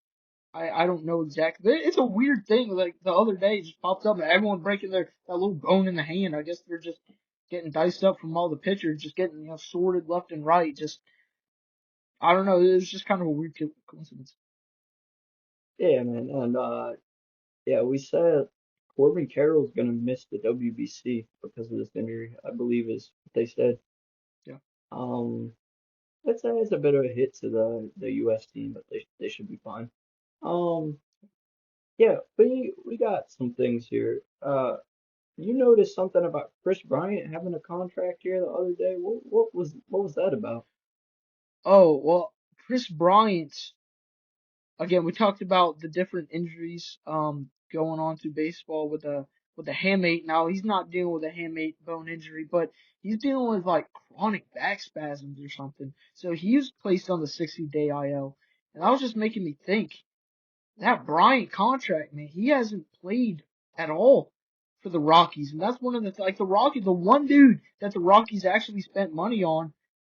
He's hasn't been healthy at all throughout the last 4 seasons or so. He's been hurt. He's been on the IR the last few years, and even when he's been playing, hasn't looked that great. But really, how can you look that? How can you play with any sort of consistency when you're excuse me when you're only playing like 30 or 40 games each season at the most? So it's one of those deals that now looking back, it's a contract that one of the worst active contracts in baseball, Chris Bryant. And I know, you know, who doesn't like some good Chris Bryant? I know you had him in 9 innings. Remember when you used that diamond what was it like a wish pack or something? The live pack Yeah, on him.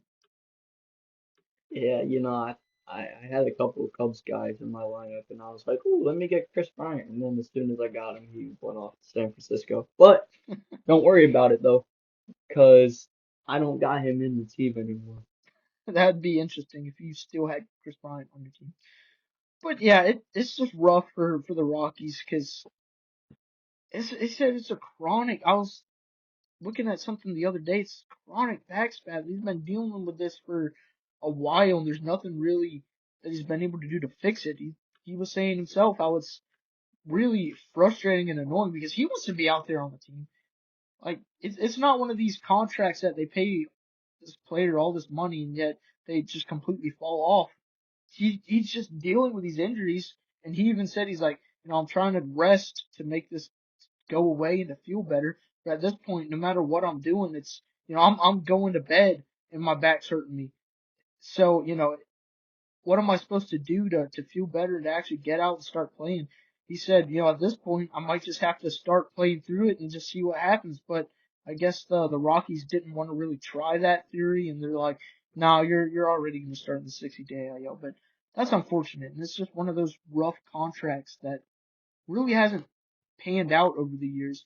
There's a few of those currently that might have looked good at one point, but over the last few years, we're starting to see how these players are performing in their contract, or maybe there's injuries or whatnot that have really made the contract kind of it, terrible for the team that signed Yeah, man, we have quite a few contracts like that. We got thinking about it, thinking about some of the worst current contracts in the MLB, and we mentioned Nick Castellanos getting cut by the Phillies. They still owe him $20 million this year, him. though. Got to pay him $20 million for him to play on the Padres. Yeah, it really is incredible, and we thought about some other guys. We thought about Jordan Montgomery, right? He signed that big deal Yeah, back a few years ago, and hey, he got hurt. Hasn't really played great when he was healthy. It's been what was that contract here?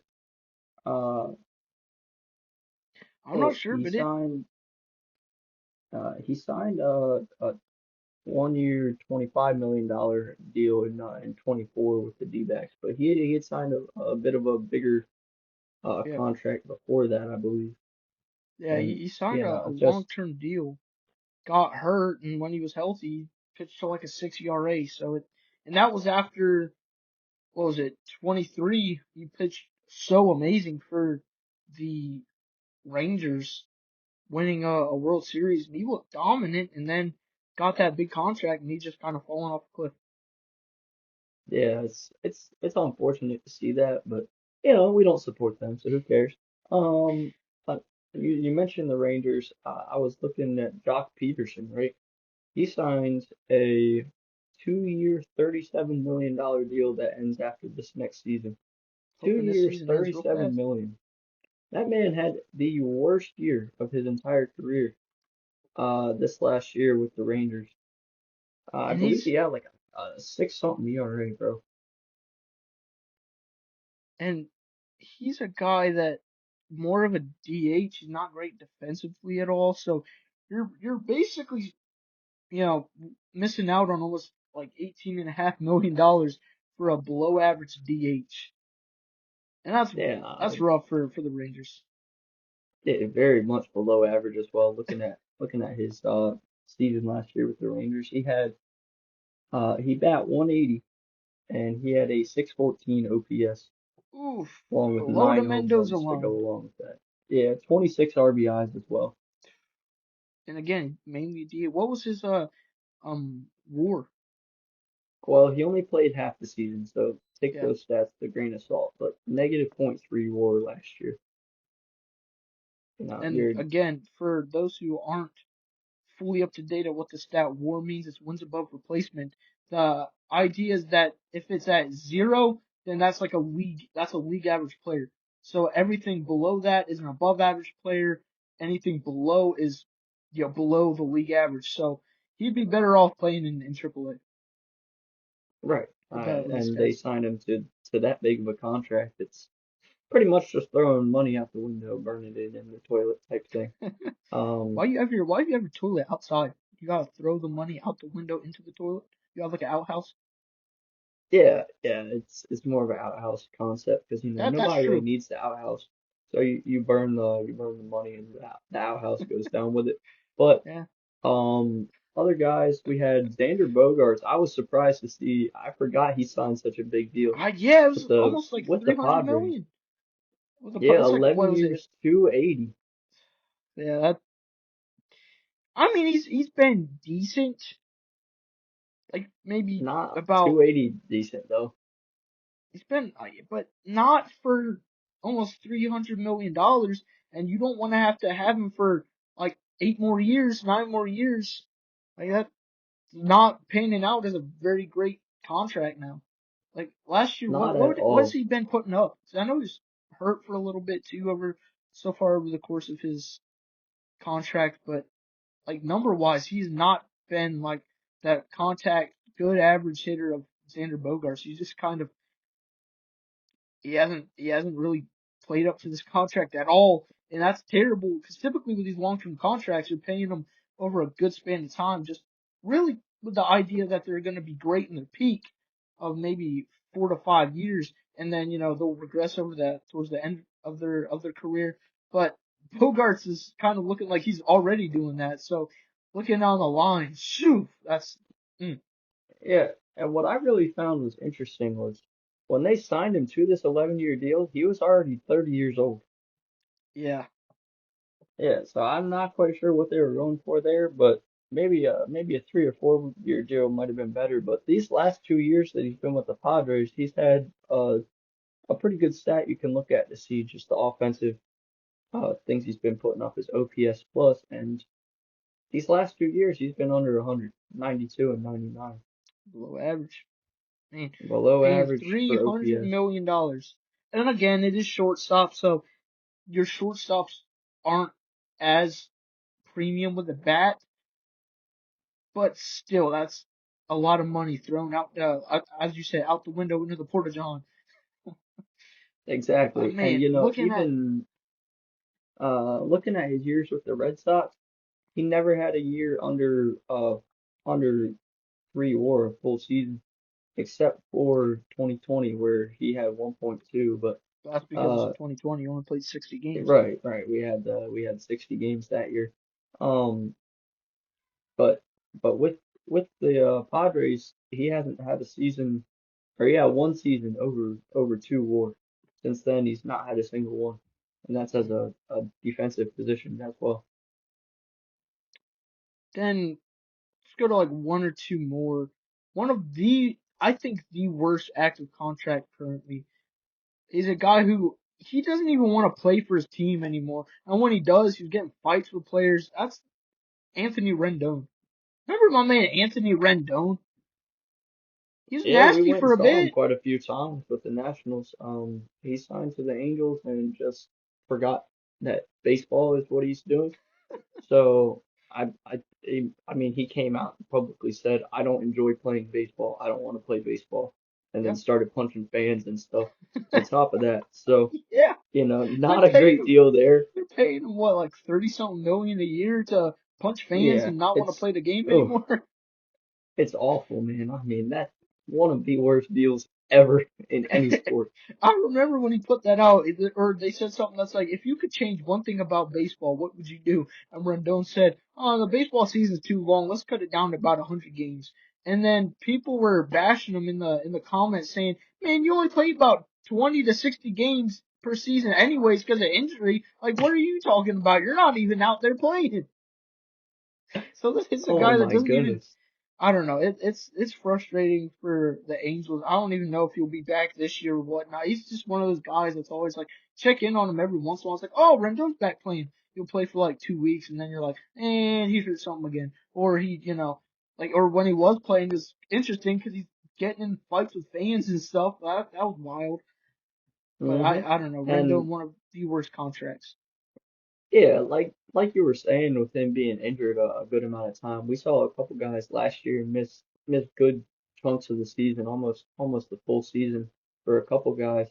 And I've got a question for you here, Josh. I've got a few people, few pitchers. I'm wondering, how do you think these guys are going to bounce back in 26? And let's start us off. I got Garrett Cole, who missed all of last year. He's Now, gonna didn't he's gonna be out till May, I believe. wasn't it Tommy John that Cole had? Yeah. Now I think Cole will certainly bounce back. He's been one of baseball's best arms. Was it even just like a few years ago? He posted Yeah. almost 8 ERA, and I think he won the Cy Young that year or something for the American League. So I think he'll be able to bounce back. He's a solid arm. Now I don't know if he'll necessarily be the best arm this year because you think of Tommy John surgeries, it's a little difficult to get the feel back. Think of a guy like Spencer Strider who kind of underwent a second big injury like that, and last season was a little shaky, wasn't quite what he was. So I think Cole will bounce back and he'll be a good arm, but look for him maybe next season to bounce back to pure Garrett Cole domination. Yeah, and I've got another guy here uh, who actually missed the last two full seasons. That's Shane McClanahan. He missed 24 and 25. It's a couple back-to-back injuries. McClanahan is one of those guys I just always forget about. He was so nasty when healthy because he's a really high over the top slot. He's kind of like Tyler Glass now because when they're playing on the same team, they're very similar arms, way over the top, big breaking balls. I remember, I playing MLB The Show, go up. For some reason Shane McClanahan was a guy that I would just always destroy. He'd come over the top throwing 103 for some reason, and I just every time I'd go up there and just hit bombs off of him. So hopefully he'll be back. As I don't know exactly what his timetable will be, but I'm not gonna go out here and say that he's gonna win the Cy Young or anything because missing 2 seasons is really tough to bounce back from. But hopefully he can get some playtime under his belt and he can kind of get back to pitching a little bit. He was really electric when he was healthy. I do remember that Rays rotation for a bit. You remember him and when they had McClanahan and Glasnow at the same time? That was a fun rotation to watch. Yeah, man, that was a nasty rotation there. Throw Zach Eflin in there as well. Mm. Led him That to was World kind of Series. disgusting. Yeah. I got another guy here that missed a big chunk of last year, and that's Corbin Burns. He won the Cy Young the year, or not the year before, but a few years back in Milwaukee. Been a multi-time All-Star the last few years. Missed a good chunk of last year though. Still at a 2.6 ERA in the games he did play. How do you see him coming back? I think Burns will be fine. He has that such good cutter that's hard to hit. And he's never been a guy necessarily that also needs to throw 101 miles an hour like some of these other guys. Like that's the issue that I have with guys like Cole and McClanahan is might be a little bit of velocity loss in the first season back.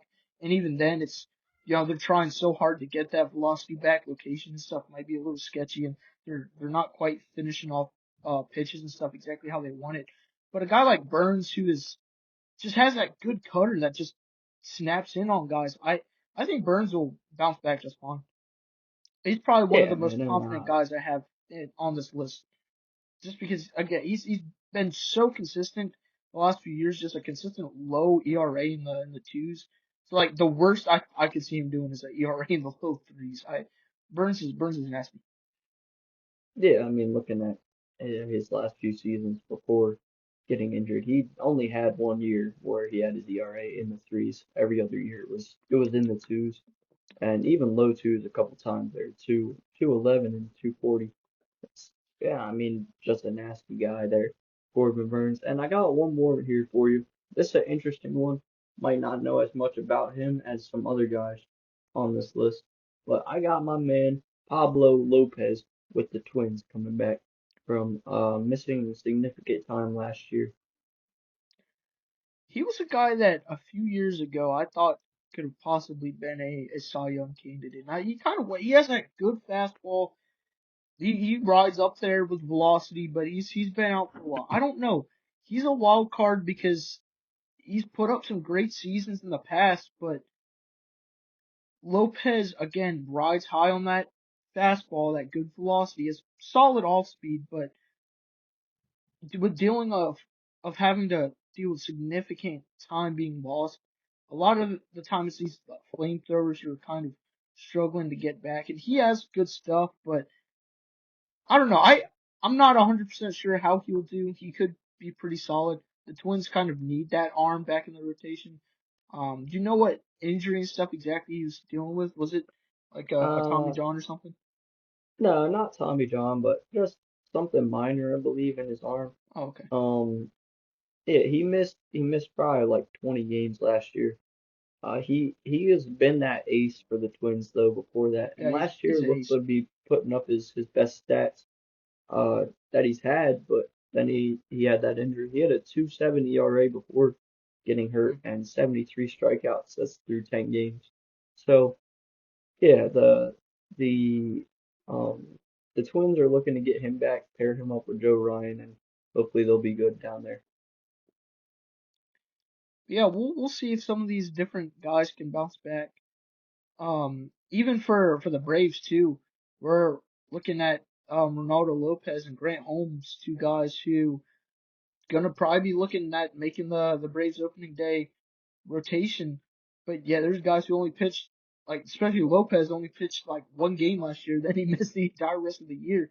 Lopez and Holmes who pretty solid, and then he got hurt after a while. So it's always interesting to see how these different guys can, especially pitchers, after bouncing back from significant injury, because with all the ligament stuff, and it depends on what the injury is too, but it's sometimes these are guys that are able to bounce back from significant injuries, and sometimes they struggle.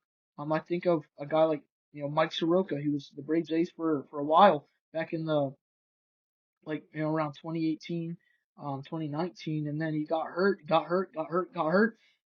Tried to come back, and then he just never made it. Now he's pitching for different teams elsewhere, and I think he was with the Nationals and stuff. So we'll see how someone like that. But sometimes it's rough. They're not quite able to get back to where they were when they were healthy, or sometimes they are able to bounce back. So it's just interesting to see how these different guys recover and gain their strength back.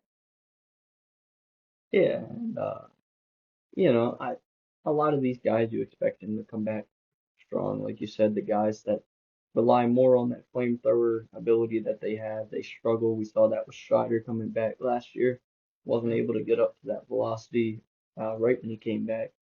Um, but yeah, I believe that's going to round out our baseball talk segment for this week. We're gonna move on here to a couple other segments, and that should round out our show. Be talking about baseball, and last week was the end of football. So now we're kind of in that weird stretch where, there's really no baseball yet to watch. Football just ended, but last week we had the Super Bowl, and there are some things that we're kind of spot on with. Some things you're off. It's kind of a boring Super Bowl, man. We got a bunch of snacks. We're chilling, eating food the whole time, joking around. Some alright commercials and stuff too, but really I gotta be honest, one of the worst Super Bowls I've watched. Yeah, man. Listen, if you're a guy that loves watching defensive games, that's the Super Bowl for you. Me personally, I'm looking for big offensive plays. We didn't have many of those. Now, last week we made the Super Bowl. We said that the Seahawks would win. We both agreed on that. I think most people did. We were spot on there. All right. Next up, we had, or I had a little prediction. AJ Barner was going to go ahead and score a touchdown for us. That was accurate. However, I also said, That did happen. yeah, Yeah. I also said Jake Bobo would. That was definitely false, but it's okay. Um, I had another prediction where Michael Dixon, the Seahawks punter, would drop a punt at the 1 yard line. He dropped two inside the five. We thought both of them were at the one. One ended up at the two, and one ended up at the four. So I'm just gonna go ahead and count that sucker. That's pretty close. That's Yeah, close enough. I mean, I remember in the first one, you're like, oh man, it's right there. I was like, I don't know, it's not quite close enough. It's pretty close. Then he did it later on in the game too, and then you were pretty fired up about that call. You're like, I called it, and then they marked it at the two. But I gotta be honest, it's more like a 1.5. yeah, man. And you also had a couple good predictions there regarding Kenneth Walker. What'd you say with him? I called the Ken Walker MVP. I don't know. It was a bold take because running back, it's typically going to go to a quarterback or something, but I thought it would kind of go out exactly how it went. I pretty much predicted the whole, pacing of the game where the first half is just kind of a stale, You know, it was just punts and kicks, punts and kicks, punts and kicks. And then the second half, the Seahawks started to really ramp up that good defense and started to do a few more things offensively. But Ken Walker, I called 150 yards. Now he only rushed for about a little over 135, but total yards, he passed 150. So he didn't have the 50-yard rushing touchdown, or anything like that, but he did win Super Bowl MVP. So I'm pretty proud of that kid. Yeah, and you know, it's really unfortunate for me here. I was watching this game and I'm thinking, man, Jason Myers, the Seahawks kicker, is going to win MVP of this Super Bowl. We went on there to vote. He Should have. wasn't even an option. You cannot vote for a kicker to win Super Bowl MVP. This is the only year that would ever happen, and this man deserves it, but he didn't get it. I You're saying how if you like watching defensive games, this was the Super Bowl for you. Man, if you are a big fan of kickers, especially Seahawks kickers, man, every single time they just boom, 3 points, 3 points, 3 points, 3 points. I mean, he put up a game. He put up Yeah, a game. man. And hey, speaking of people that really enjoy kickers, we saw our guy Rodrigo Blankenship on here a couple weeks ago. Hey, Rodrigo, hit us up, man, if you want to make a little collab. We'd love to have you on here. I also love Legos. I Hot got rod. stuff over there for Legos, but Oh, hold up, oh, hold up. That's what I'm saying. Here. I got.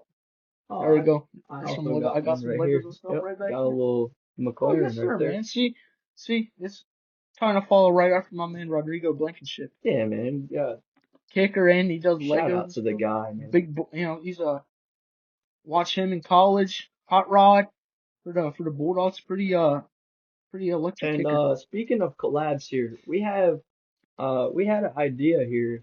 I was talking to Josh about this. Uh, we've made a Discord for this channel. So if you guys want to get involved, we might have some fan activities and things like that. Maybe even something like a fantasy football league or something like that down the road. Uh, Connor's gonna go ahead and link the link to the Discord down in the description of this video. And if you're interested, go ahead and join up, and uh, you'll get a tag for the first 100 fans in that Discord server. Get the OG tag on their name. So we've got a few guys in there right now, 414 and Biggins are in there. So shout out to those guys, and yeah, And it's also an easy way to, we post the main videos in there as well. Just, yeah. and also some feedback. Now we want y'all to give us feedback on YouTube itself with the comments. That helps with certain things, and we'll make sure if it's on YouTube for sure, we'll try to read all of those. And those are important as well. But if you want to, hit us up with our Discord. It's fun. We got plenty of space right now. Not too crazy yet, but there's different things, community stuff. If you have different ideas for whatnot, you can join the Discord, put that, or just put that in the comments. If you have something that you agree with, or you disagree with, or you think we should do in an upcoming video, you have a cool idea, just let us know. And speaking of leaving the comments, it's time for you guys to decide the winner of our next game. Actually, this one's just going to be a game for Josh. I lied, but Josh, I got a game for you here. You know, we had Valentine's Day Yes, yesterday, sir. like you said with your game. I've got an interesting concept here. I've gathered 5 names of baseball players, right? And these are some Valentine's Day related Okay. names. You're going to go ahead and I'm going to give you one Ooh. player at a time. You're not going to know what's coming next. And your job is to blind rank these guys 1 to 5, 1 being the best Valentine's name, 5 being the worst Valentine's name. And you go ahead and you rate these guys, Ooh. and we'll see what your list looks like. Connor's going to put it up on the screen. Let's see. Here we go. I do like myself a good blind ranking. hmm I do like myself a good Now, blind do you ranking. have any guesses of any players that'll be in here? Daryl Strawberry. He could be in here. We'll see. Um, we're gonna start off with a guy you might not know about. If it was football, you could do Jordan True, Love. that would be a good one. Unfortunately, it's not football, so I'm not gonna be doing Yeah. Jordan Love. Now, what I am gonna be starting you off Man. with is a guy by the name of Ron Darling. Huh, Ron Darling. Darling. I feel like Darling. That was interesting. I don't feel like it's the best Valentine name out there. I feel like you have something a little better. I'm gonna put her smack dab in the middle at 3. Darling's pretty funny because Valentine's, you got your darling, get your darling some flowers for Valentine's, but I don't know. I think I'll go 3. I'm curious to see. I think you have a few worse ones. Maybe you'll put someone that's completely unrelated. Maybe you'll go with Marcelo Ozuna, and that'll just be my 5 spot. But I don't know. I'll slot him in at All 3. right, that's a good idea there. We got Ron Darling in the 3 spot. Next up, I got a guy by the name of Tyler Flowers. Tyler Flowers. Oh, I know my man Tyler Flowers. He's catcher for the Braves for a Mm-hmm. little bit. He'd always wear them glasses. He looked very nerdy, Mm-hmm. and he's like, "What? You're a professional catcher?" Ooh, that's a good one. That's a good one.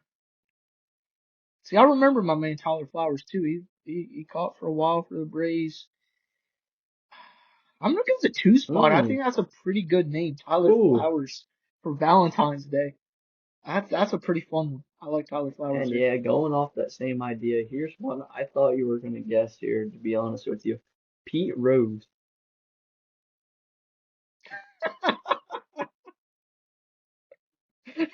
Pete Rose. Oh, that one's good. It's a little more specific than just flowers, but I think flowers kind of beats it out because it's a little more generic. You give people flowers at Valentine's. You can give them some roses at Valentine's, but um, just like Pete Rose, he kind of had the scandals and stuff. We just gotta put him at 4. I think we're gonna put Pete Rose at 4. That's a good pull there by you two, Pete Thanks, Rose. man. And you know, this one, this guy, I'm be honest, he would be my number one for this category, but uh next up is a guy by the name of Bobby Valentine.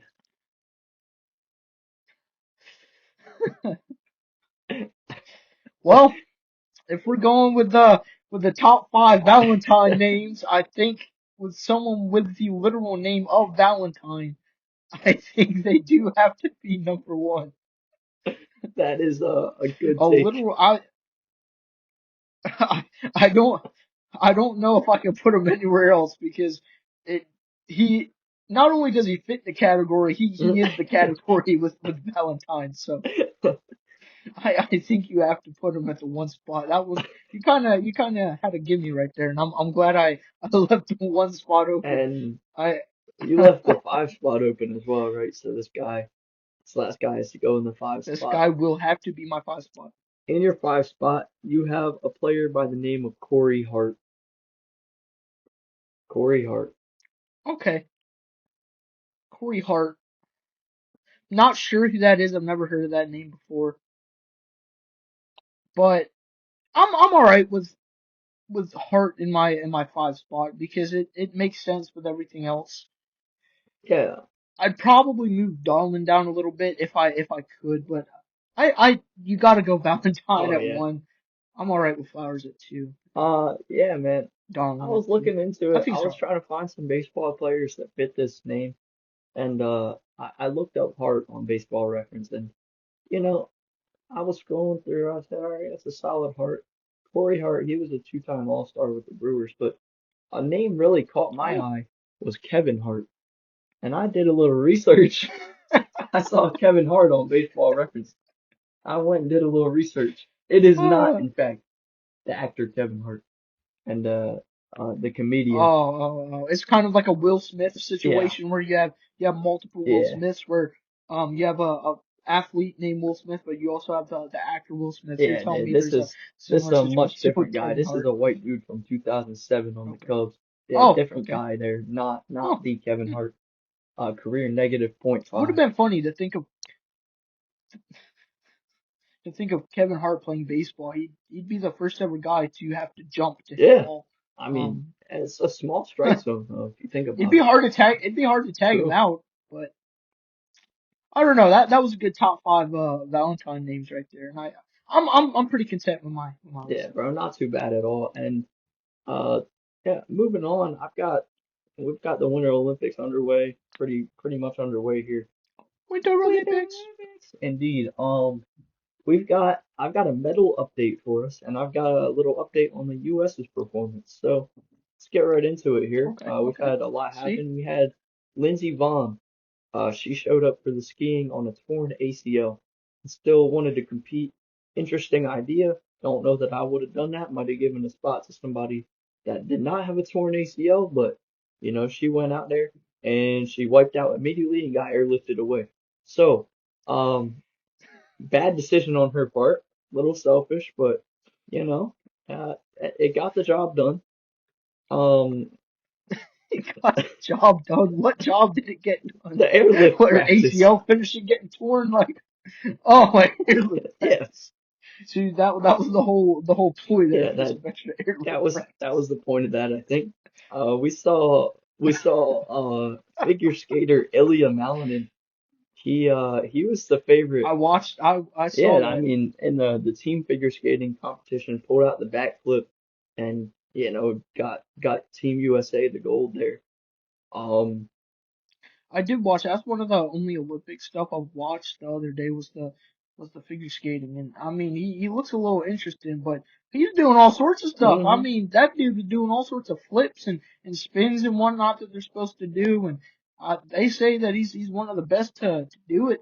And I was listening to it, and they said that this is like the only guy in the world who can do like a quadruple spin when most people can only do about three or Yeah, something, and yet he never had to use it to win the gold.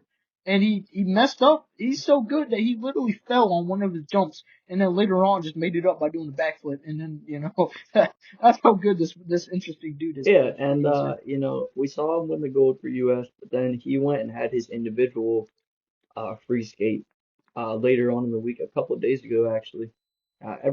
He was the favorite to win gold there, and he fell many, many times. Landed the backflip, tried a couple ooh, quads, but he just didn't get a good jump and only got uh, uh, two or three spins out of him, and then even fell trying to land one. So he ended up in oh eighth man, there. Not a great performance out of him, but hopefully next Olympics we'll see him come back and win a couple golds. Speaking of winning a couple it's goals, we disappointing. we It's had disappointing. the U.S. speed skater Jordan Stoltz. This guy, absolute beast, man. Came out there, won his first gold medal easily. All right, by a good margin. Come out his next event, the 500 meter speed skate. That's the fastest race in this Olympics. The Olympic record was 34.1 or something like that seconds for the 500 meters. Mm, He came out and destroyed it, man. 33.7. He is the first ever Olympic performance in mm. the 33s. He came out there, grabbed gold for the U.S. He's got two gold medals this Olympics, and he's still got two more events he's competing in later on this week. Um, Next up, we had Elizabeth Lemley for the women's freestyle moguls for the U.S. She came out and won the gold. Now, Josh, have you ever watched this event, the freestyle moguls? I isn't that like is that like the bumps that they They have put to a bunch of traverse? bumps in the middle of a downhill slope and then put a big Yes. ramp at the end and tell It them to do looks like tricks off of it it. looks like they're It looks like they're trying to ski across a middle schooler's face with all like the pimples and Exactly. stuff everywhere. They're just Now, like jumping back and forth. But you know what? That brings me up with something. I'm sorry to cut you off here, but I was watching this video the other day about like the worst things that Disney's ever done. You know, they made a water slide based off of that.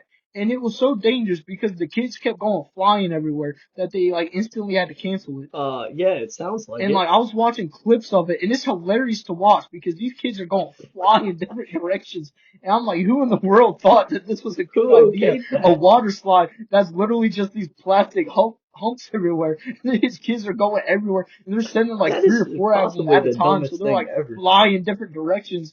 And while they're getting thrown off different directions, other kids are coming in, and they're just like ramming right into them. So it was like, man. Oh, sorry, just kind of you remind me of that. Yeah, man. It's pretty funny. It's kind of I wouldn't want to do it, but Yeah, that's what I was it's thinking. certainly Obviously, funny you to would watch. destroy your knees. I would too, but you, with your previous history of knee injuries, dude, your knees would be laying on the floor after that. Um, but Elizabeth Lumley apparently able to pull it out for the U.S. there for gold. And also in the skiing, we had Breezy Johnson. What a name, Breezy Johnson, Breezy Johnson, coming out. especially for the Winter Yeah, Olympics. And you would expect Breezy Johnson to be I in the wonder if he's summer. related to Come DeAndre on, bro. Swift. That's a woman. Breezy Johnson is obviously a woman. You didn't know that? Um, That shows you how much I know about these yeah, Olympic bro. people. I know some of the games and Yeah. stuff, but We had a bit of curling controversy as well.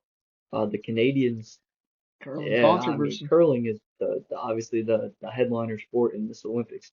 So we had the Canadians facing off against the Swedes, and Team Canada had a little cheat. They touched the ceramic or the whatever they call that thing after it passed the Oh man, line. not the curling thing. Yeah, they touched it after it passed the line, and the Swedish guy called him It's out. illegal to But get yeah, that's ejected. what he was saying, the Swedish Yeah. guy, but the refs didn't do nothing. And then, That just shows you it doesn't matter what sport it is. Refs are always blind. It mm-hmm, can even be in something like mm-hmm, curling. It's yeah, frustrating. we had a It's hot mic. frustrating. I think every single ref out there needs to take some sort of eye exam before Agreed, refing a man. game. It is frustrating. Whether it's something like a football game, you got some umpires in baseball calling balls and strikes, or you're missing these blatant calls in curling. It's just frustrating. It's a dishonor to the It is. sport. It's really To be disappointing. honest. And uh, Mm.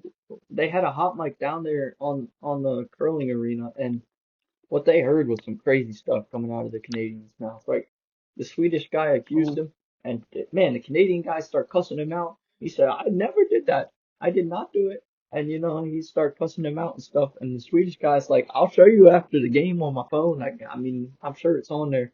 Um, but yeah, definitely, he definitely did cheat. But I haven't seen that video. I think I must, cause like I can just envision the Canadian like, I didn't touch the thing, eh? I was that's just pretty looking much at it. it. I Yeah, didn't touch the thing, eh? You just won by poutine. And they're like, no, no, no. What are you talking about? Just stop changing the subject. We ain't talking about no poutine. What are you doing? It's like, I don't know what you're talking about, man. that's It's pretty like, actually pretty accurate as to what happened. cause Canadians are typically pretty chill, so that's some big Yeah, controversy man. there. So to wrap up the Olympic segment here, we got the current standings. Norway still in the lead. They have 11 golds, 24 total medals. Italy coming in second Hmm. with 8 golds and 22 total medals, and then the U.S. in third with 5 golds and 17 total medals. Okay, we're Yep, podium, podium. podium. Not bad. And the only other thing I watch for the Winter Olympics is called the women's skeleton. Mm. It's basically like solo bobsledding. These ladies would get this like little sled thing, go running across this thing of ice, dive, and it's like these huge like slopes and like wind. It looked like a racetrack just of ice, and they're going like 80 miles an hour. I'm just like, how would you? First of all, how do you even get into that sport? Second, how do you control it? That's Like they're going off terrifying. these huge bank turns where they're like, I don't know, like, I guess they're going 80 miles an hour. And third of all, like, do you just die if you mess up? Is this like the only sport Uh, that if you just make one little mistake, you're just gone? Unfortunately, I have in fact seen a video of a guy that was not the luckiest on the skeleton. Uh, Rest in peace to It's that it's guy. it's crazy. It's like and then like the commentary too. It's like they barely brush up against one of the walls, and they're like, "Oh, what a big mistake! They touched the wall. That's gonna mess up big I seconds." couldn't tell. It's like, man, They I, fooled me, man. how do you even control that? You're going 80 miles an hour on this thing, looking like it's like a penguin simulator, just on their stomachs, just like, no. I, That's intense, dude. I don't know. I think you need to do that, but like have like a much wider uh arena or like a much wider path, and you have like 8 people going at the same time. You're allowed to just like shove them Oh, off and out of the way, ooh, and you're just like you have these huge piles. oh, It's just bro, like they would be I don't know. It's dead. crazy. They're going They will all die. going like 80 miles an hour. Oh Hey, man. it'd be interesting to see though. It'd be interesting to see. Anyway, And like they're also like going against the bobsleds too. Like whew. that's the final thing. Whoever survives that gets to go on a one-on-one against the bobsled to see who wins. Oh my goodness. You're like you just see like the person by themselves just trying to like derail the Oh my bobsled, goodness. flip them over. I don't know. Maybe they'll add that for the They'll next just Winter call it Cool Olympics. Runnings. Anyway, um, That wraps up Oh, the Winter Olympics, man. We'll keep you guys updated over the next few weeks. Obviously, it ends on the 22nd, but okay. that's next Sunday, I believe. So, um, go ahead Okay. and keep you So, guys updated on yeah, that, and we'll see who comes out on top. yeah. Now Now it's it's time time for. for 9 Innings Academy. So last week we talked about different cards and stuff, and today we're just gonna give a brief look at our individual teams, me and Jordan's teams, and just look at them because that's another thing that's fun with 9 innings is to kind of track your progression over certain amount of time. Like for us, we've been playing this game for a few years, so we've seen a whole bunch of progression as the game itself's changed, as our teams have changed, as all these different things have evolved. But we'll be just briefly looking at that. yeah, man. Starting us off here with the starting pitchers. My specific team, I've got a few legends and then a few team sigs. So my ace right now, I've been moving my pitchers around. Right now, I'm rocking with Tom Seaver as my ace as a legend. Yeah, my rotation is it's solid. It's still work in progress. I got multiple Team Sigs. I have a legend in there. I also have a Supreme. Though starting pitcher Supremes aren't as useful as position player Supremes. But my ace, probably my Max Fried at the moment. My Team Sig Max Fried. Though if I get whenever I get ace off of my Glavin, who's my currently my three man in the rotation. He also has ace on him. And now ace works is that's the ace pitcher. So that skill, you don't necessarily want multiple of them. It actually makes the effect not as good. But I have it on two players, but eventually I'll get that off and Freed will be much, much better. Yeah, for sure. And then my second and third guys are also legends. I've got Juan Marichal and I've got Early Win. Those Now, two guys. I love that name, by the way, oh Early yeah, Win. early win. Now I Hmm, also have to say I do technically have the best Braves Team Six starting pitcher in Chris Sale 24. So that's also nice. He's nasty. He true. doesn't have a like none of my starters outside of my legend obviously have triple three legend sets, but I don't know. Sale's pretty nasty because some seasons he'll be really close with Freed in terms of ERA, and Freed has ace on him, so it's certainly interesting. Sale's pretty nasty. Yeah, man. And who's your third guy again? My third guy's glad. Tom Glavine. That's a legend as well, right? Yep. Nice, nice. That's a nasty card there, man. I've been wanting that card for a while, but haven't been lucky enough to pull him. Probably never will, to be honest with you. But um, yeah, my last guys in the rotation, I got a team sig Charlie Morton and the same as Spencer Strider as well. Then in my fourth spot, I have Mike Soroka. He's decent. I'm still reworking skill. I'm trying to roll PSCTs on, try to rework his skills because his skill set is not ideal. It's only a 3-3-1 control master set, but and to finish it off, I got Greg Maddux, my Supreme. He's all right, but again, that's Hmm. also only a 3-3-1, and he has Mr. Perfect, so it's decent. I mean, they all have diamond trainers and whatnot, but working on some stuff there. Yes, sir. And I believe you got a better bullpen than me. I've got as my setup guys, I've got Billy Wagner with a 3-3-3 bullpen day, and then Greg McMichael with a 3-3-1 bullpen day as well. None of these are SIGs either. It's just a prime and then a vintage there.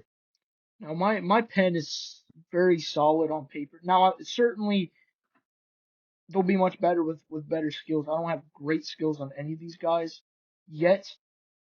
Setup, I have two team sigs with my main setup currently being Dylan Lee, and the second setup being Rysel Iglesias, who has a 3-3-2 fireball set. Still need to roll a blue on him to get a solid third skill, but even without that, he's still solid. So I have two team sigs in my pen, and I at some point I also have Luke Jackson as a team sig that I can GI at some point to bolster that pen even more. But now I'm starting to finally get where my pen's starting to look a little decent, especially once I get some better skill up.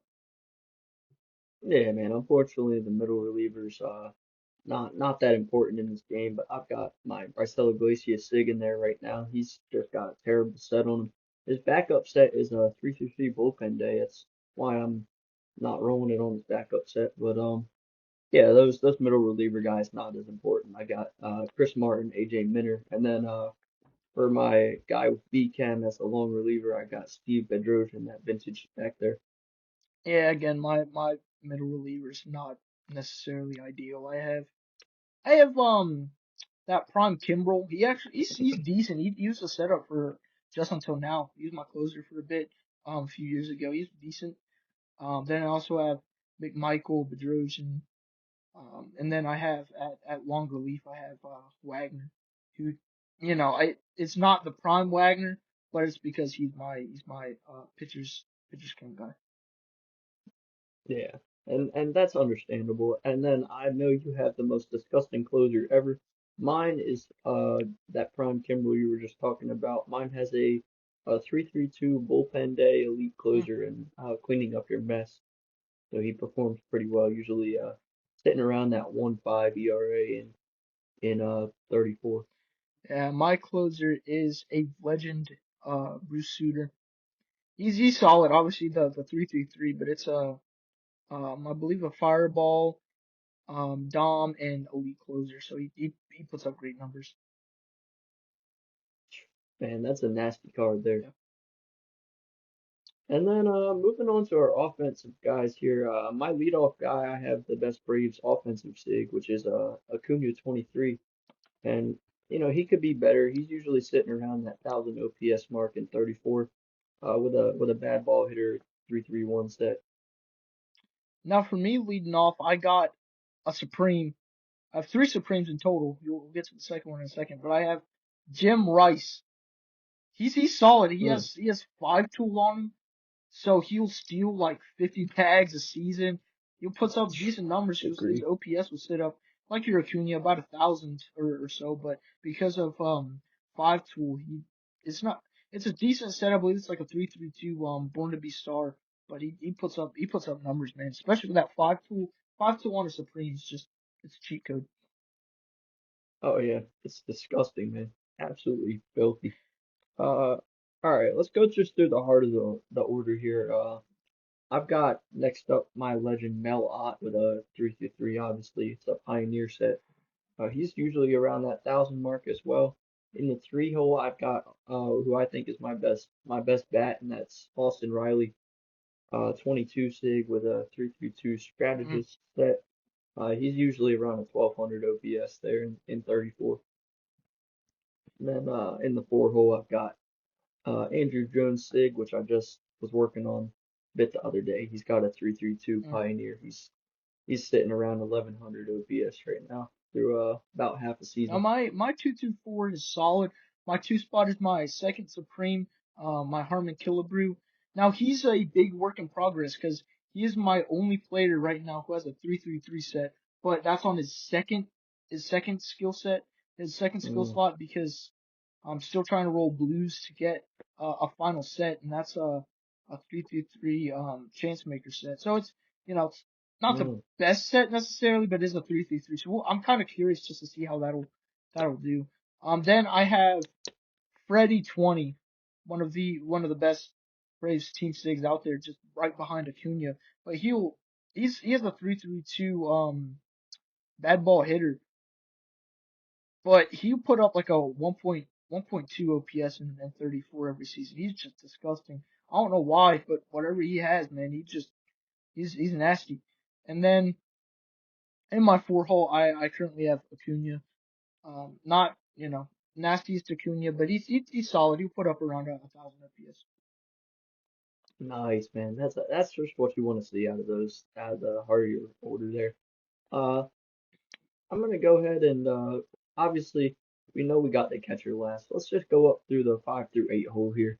Um, I've got in my 5 hole a Matt Olson sig. Not his best year. the 332 Pioneer set, so he's usually around like a 1050 OPS, not terrible. Um, and this is where it gets pretty bad here. I've got Ozzy Albies Prime. He's usually around like a 950, 900 OPS guy. He's got a 332 hard hitter with the only reason he's good is because he's got the hard hitter diamond skill trainer on there. So that really boosts him up a That's good bit. nice. And then, yeah, yeah, very nice. I've got another legend here in my seven spot, which is interesting because you would expect him to be higher as my DH. I've got Jim Tome, 332 bad ball hitter prediction set. For whatever reason, he's only sitting around like a 870, 850 OPS Wow, usually. Sometimes dips down into the 700s even, which is real for a legend. unfortunate. But yeah, it's surprising. But uh, in the eight hole, I've got a Dansby Swanson Prime with a 331 Born to Be Star. Not a great card, man. Not a great set. Nothing too great on him, but he's usually around a 700 OPS guy. So who you got there, Josh? My 5 spot, I got a legend Roberto Clemente. He's Hmm. solid. He puts up decent numbers. Now, hopefully, he currently has to play the outfield because of another guy I'll mention in a second. I don't have my DH slot open yet, but soon, hopefully, I have a Hayward currently that I can put in at outfield, and when I do that, Clemente will be moved over to DH. So then I can fully train him for DH. But he'll put up an OPS around 1,000. Then I have a Dansby Swanson. He's all right, not the best skills, so I'm not even gonna like he'll only put up about a 800 900 OPS, but he's more of a defensive guy. Then I have my Matt Olson. He has a nice hard hitter set. 332, but he's my DH. He puts up decent numbers. He's not a prime Olsen, but I've never swapped him out for a prime Olsen just because I don't know, mine does solid for some reason. And I have a diamond skill trainer for him as well. Even though it's kind of a stupid one, it's just basically gives you a higher chance of getting hit by a pitch. So I don't know why that is. Um, then I have All right. prime Ozzy, who's he all right, but nothing great. Yeah, I mean, once you get up to those later seasons, like 33, 34, especially once you hit 35, you're gonna pretty much need Team Sigs, Legends, or Supremes to be able to compete there. Speaking of Team Sigs, I'm gonna go ahead and flex my catcher here. I pulled a Joe Torre, Team Sig. Obviously, your catcher doesn't really matter that much, but I've got laser beam and 5 tool on him. Not a legend set, so we're just chilling with that right now. Obviously, his bat is not good. He's usually around about a 500 OPS. So it's your catcher though, so you're really just looking for fielding on him and makes your pitchers all better. Interestingly enough, here, uh, usually my Joe Torre averages around 10 stolen bases a What? season. 10 stolen bases Yeah. for your catcher. No, Mm-hmm. I have the same catcher, just not as a sake, but basically all the same skill stuff too. He has laser beam, and whatnot, but high fielding. Now I think next week we'll try to dive into our club system, sort of look into that. But I think that's about it for the Innings Academy today. We're just looking at our teams and different pools and stuff. Hopefully we can get soon. Maybe we'll pull a nice team sig. We can talk about it on here, very briefly. But like I said, next week we'll be talking about clubs, a very important and influential way to move up, to get some sig packs. That's where you can do your club crafting, and maybe even talk a little bit about how we kind of built and started our club system that now has 2 different clubs, and we have a full Discord full of about 30 people, and it's quite active and fun. And the different things you have to do for trying to advertise your club and try to get different people to join and whatnot. It's certainly interesting. Yes, sir. But that will wrap up our segment of 9 Innings Academy.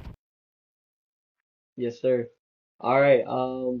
We're gonna go ahead and finish out this video with a little devotional segment, which we like to do, and that'll be it for this week's video.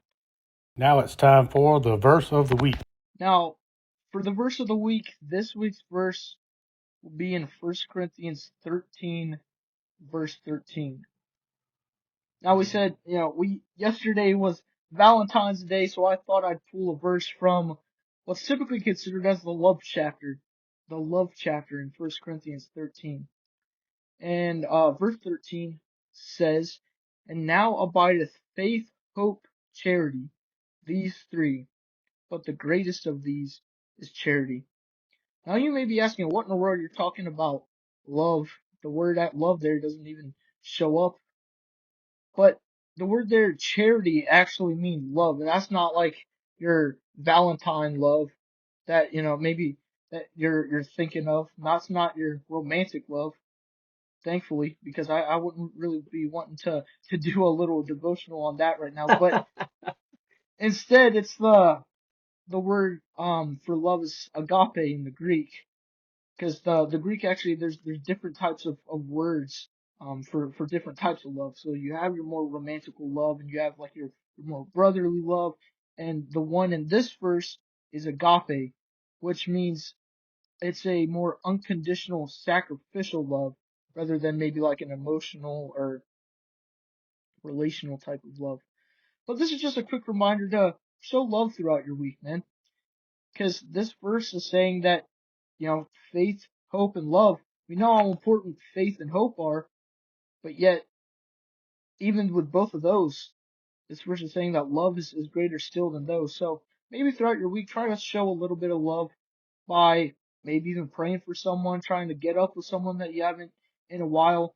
Maybe if you're, getting in an argument with a sibling or a friend or something, maybe try to take the higher road and just show some love instead of bickering and fighting back. But just something simple this week, especially with Valentine's being yesterday, I'd certainly recommend you read the entirety of 1 Corinthians 13, as it's a great chapter to get a really good idea of what love is, instead of this, superficial relationship type of love, but what the true type of love that when the Bible says God is love, that's what it's referring to.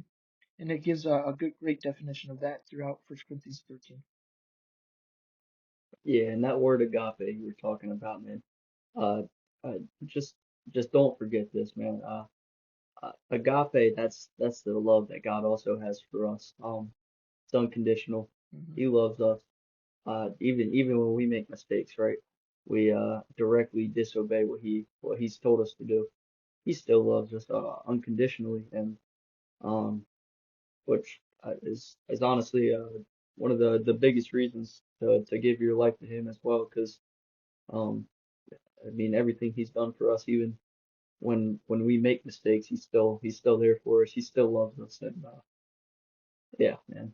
And we need to try to reflect that love that He's given to us to others, and that's another calling there. But with that being said, just want to thank everyone for again watching last week's episode. Hopefully going through this week's episode. Again, feel free to like, comment, share, whatnot. Especially let me know that I won our game this week with the candy bar draft. I need to go 2-0.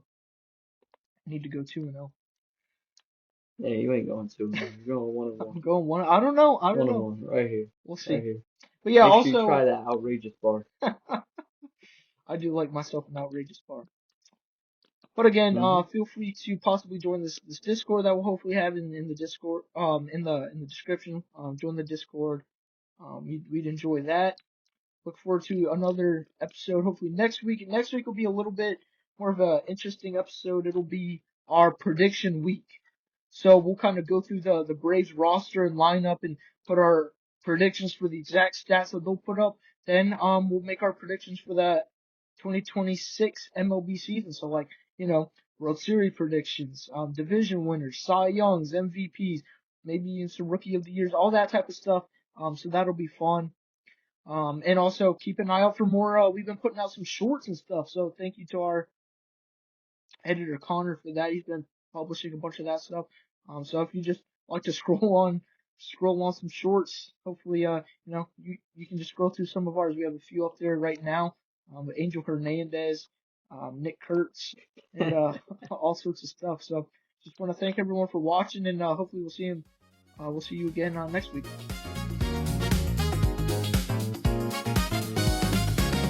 Thank y'all for listening to Chopping It Up with Josh and Jordan.